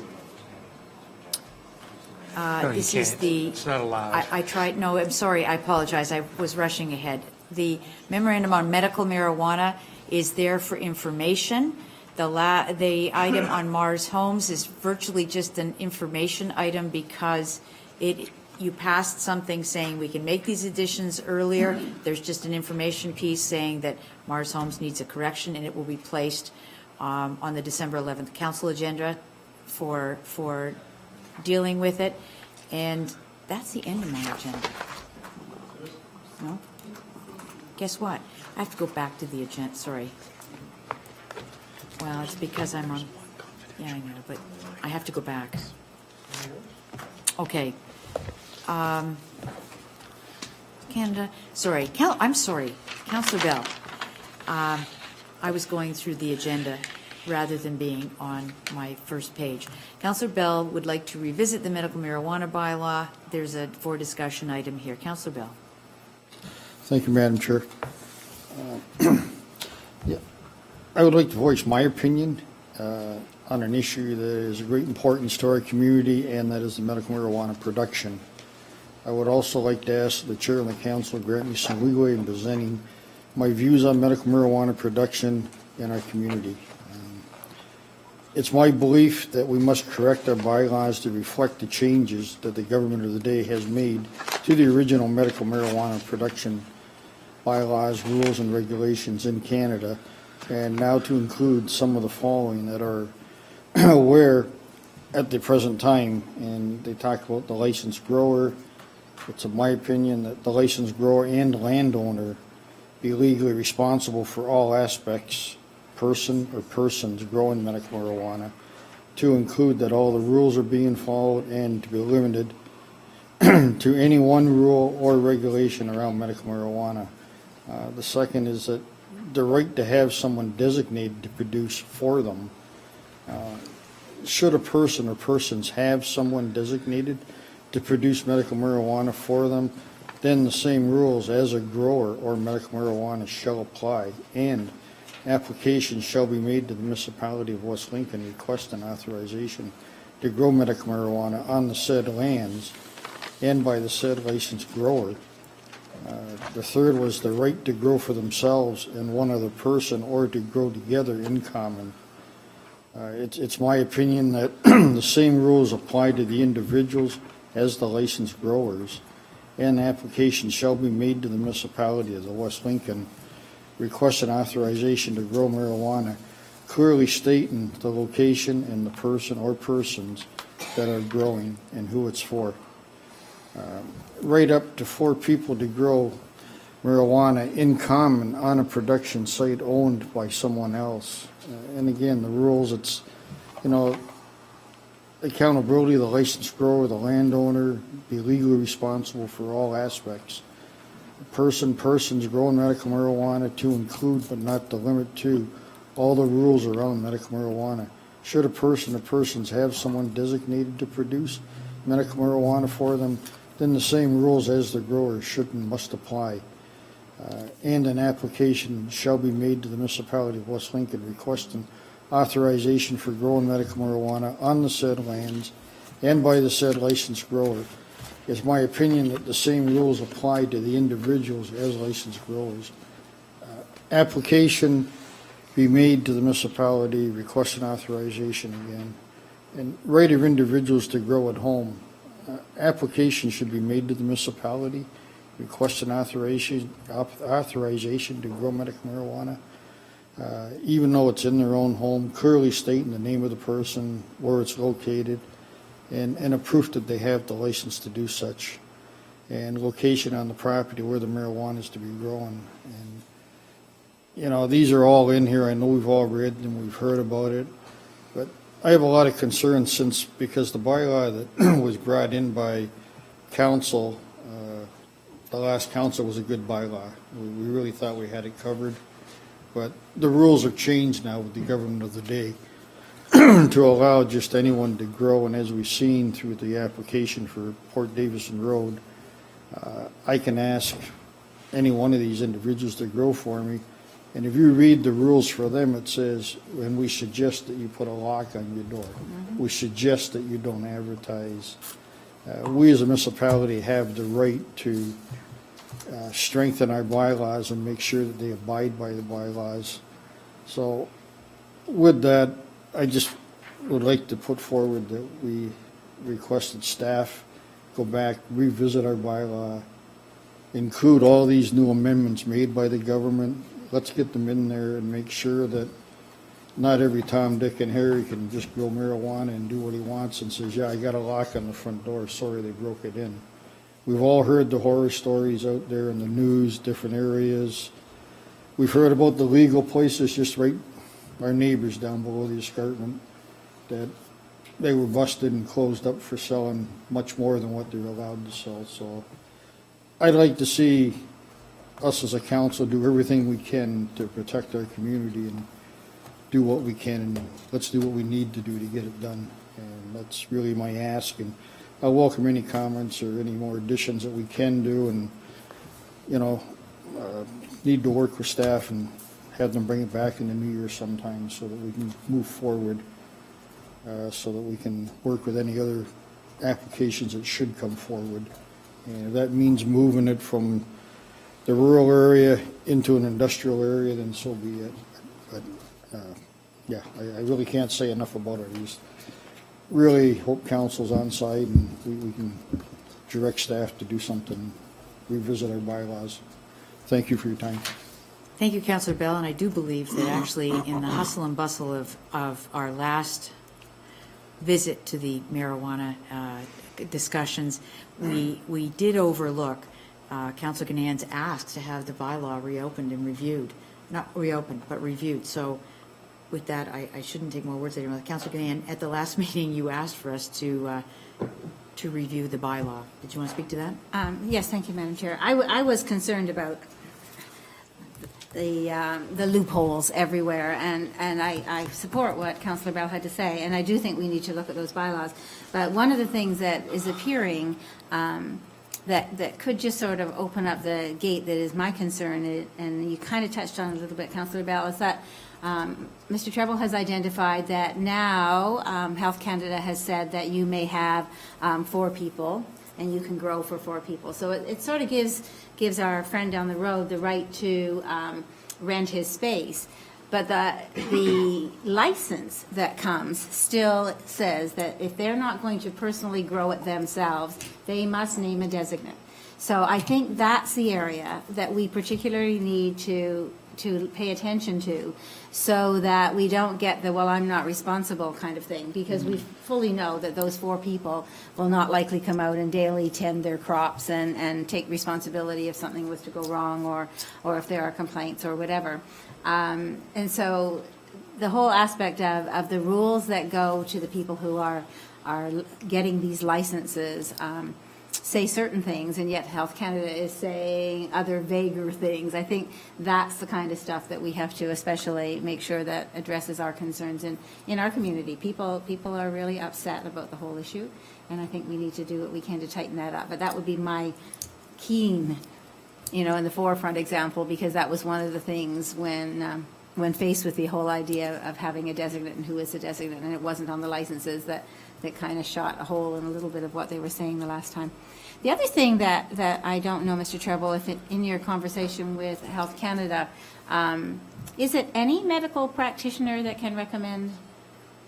Can anybody sign your license on your behalf? Because if you investigate the doctor's background that signed all 4 of those, he does Botox and hair transplants, and so we need to really be looking at who's signing licenses for the people in our community who are going to grow or want to grow. We need to look at the validity of a lot of that, I think, wherever we can. So whatever legal language we can put in place to tighten things up, I would appreciate that as well. Thank you. I just can add, Madam Chair, I had a chance to chat with Sarah Premi today. Obviously, I won't disclose any sort of details of the discussion, but my thought is that we need to tread carefully in terms of where we try to apply our power, since the same argument the feds are saying that we're infringing on people's rights. We have to be diplomatic about that. How we got where we are is because back in the day, it was all licensed producers. That's all we had. That's what our bylaw was all about.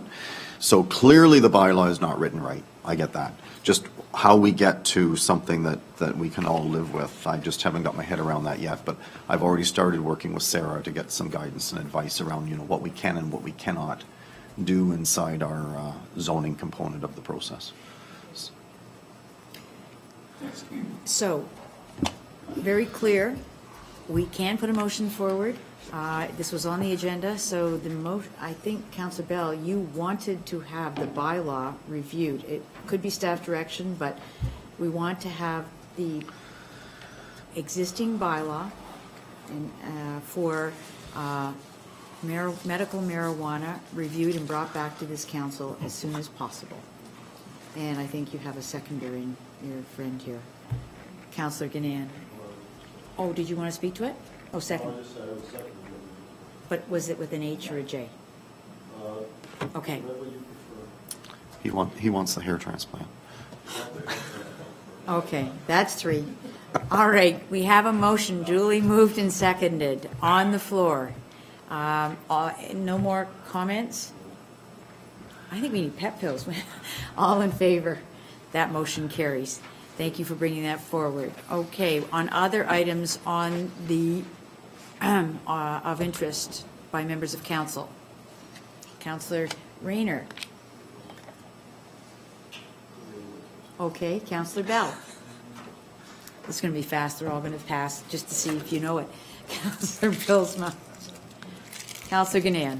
I'm not done, thank you. I have one thing that I thought that this council might be interested in knowing.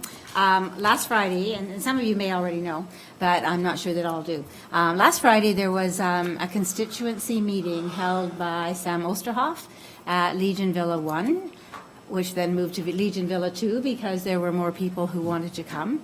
And Councillor Chichok and I had been invited by a resident to come and listen in, which we did, and that was our only part, was in actual fact listening to what people had to say. Some really good medical information was presented to many older residents in our community and how to deal with managing the system now, knowing what agencies to go to for support and so on. But further to that, the main reason that the residents were there is they have started with some work from some of the churches, a grassroots movement to once again look at a long-term care facility of some sort, if not in Smithville, but certainly above the escarpment. And this was precipitated by the word out that Killian Lodge, many of those beds are being lost in the future, and what happens then to many of the residents who have lived here all their lives and have to go elsewhere, in their words, to die. So there was a lot of discussion about various kinds of care and what's available now. So I thought residents received really good information as to how to deal with things right now and things that they could do to gain support, to stay in their own homes. And Sam was willing to take the message forward because there have been promises, pre-election promises from both parties, three, main parties anyway, to look at more beds. And so the feeling is if you're looking at more beds somewhere, look here. So anyway, thank you. Another meeting is to happen in the future, by the way, and that's why I wanted you all to know about that. When we hear of another one, if we do, then I'll make sure that everyone knows. Thank you. Mayor Joyner? Thanks for those comments, Councillor Gurnan. I would just ask, and we have asked our MPP, Mr. Sam Oosterhoff, that, that if he does have a meeting like this, that he does send out the message to all councillors.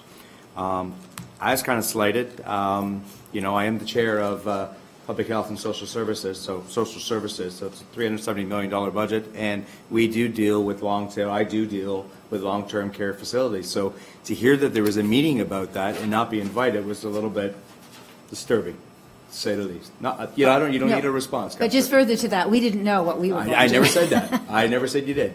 I just said and actually it was Councillor Bell said to MPP Sam Oosterhoff's executive assistant or in his office that, the next time you're going to have a constituency meeting like that of a very important topic, I mean, there was an opioid roundtable crisis meeting constituency, got invited to that, got invited to a couple other things, but in my own backyard, in something that I'm actually the chair of at the Niagara Region, he couldn't, or his assistant couldn't pick up the phone and call. I find that very, very disturbing.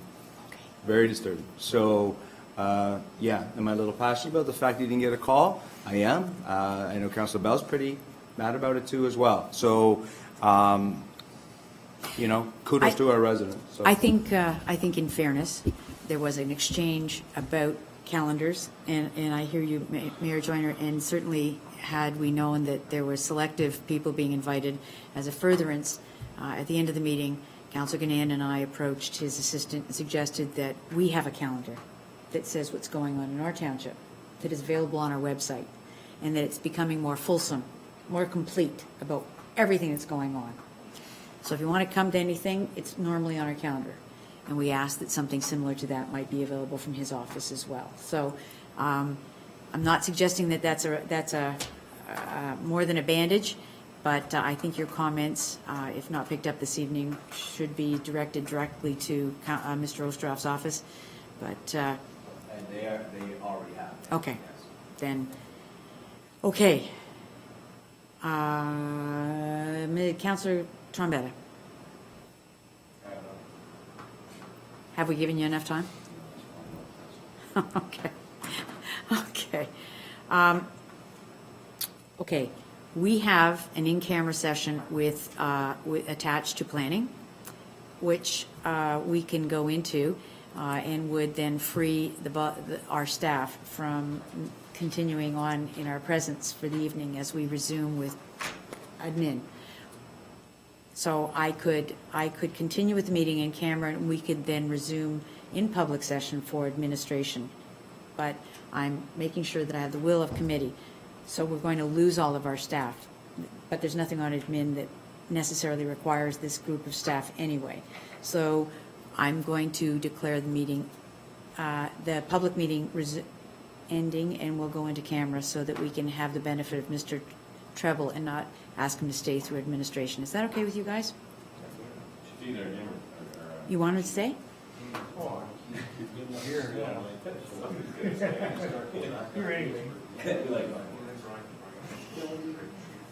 No. The chief isn't.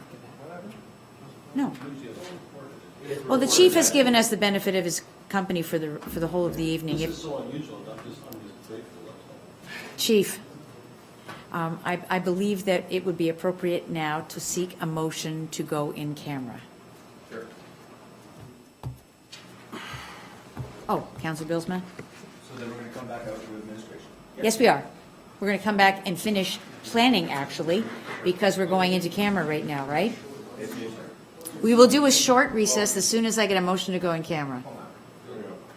Councillor Trombetta, I did ask you guys what you wanted to do. You didn't seem fussed, so we're going in camera. I have a motion and a seconder, and I'm now looking, all in favor? The motion. The motion is to moving to confidential. Oh, right, I've got things to say. Sorry. I see what you're telling me. Sure. Golly, it's Christmas. It is pertaining to item P159-17, which is a legal matter and personnel matter relating to identifiable individual, and it is for minor variance and rezoning application, and the applicable closed session exemptions are personal matters about an identifiable individual, including municipal or local board employees, litigation or potential litigation, including matters before administrative tribunals affecting the municipality or local board. Advice that subject to solicitor-client privilege, including communications necessary for that purpose. I have a mover, Councillor Bilsma. I have a seconder, Councillor Trombetta. Seeing no comments, all those in favor? That motion carries. We move into camera. We will take a 5-minute break while we close down the machine. But it's attached. It's attached. Yeah, 2 planners get to go.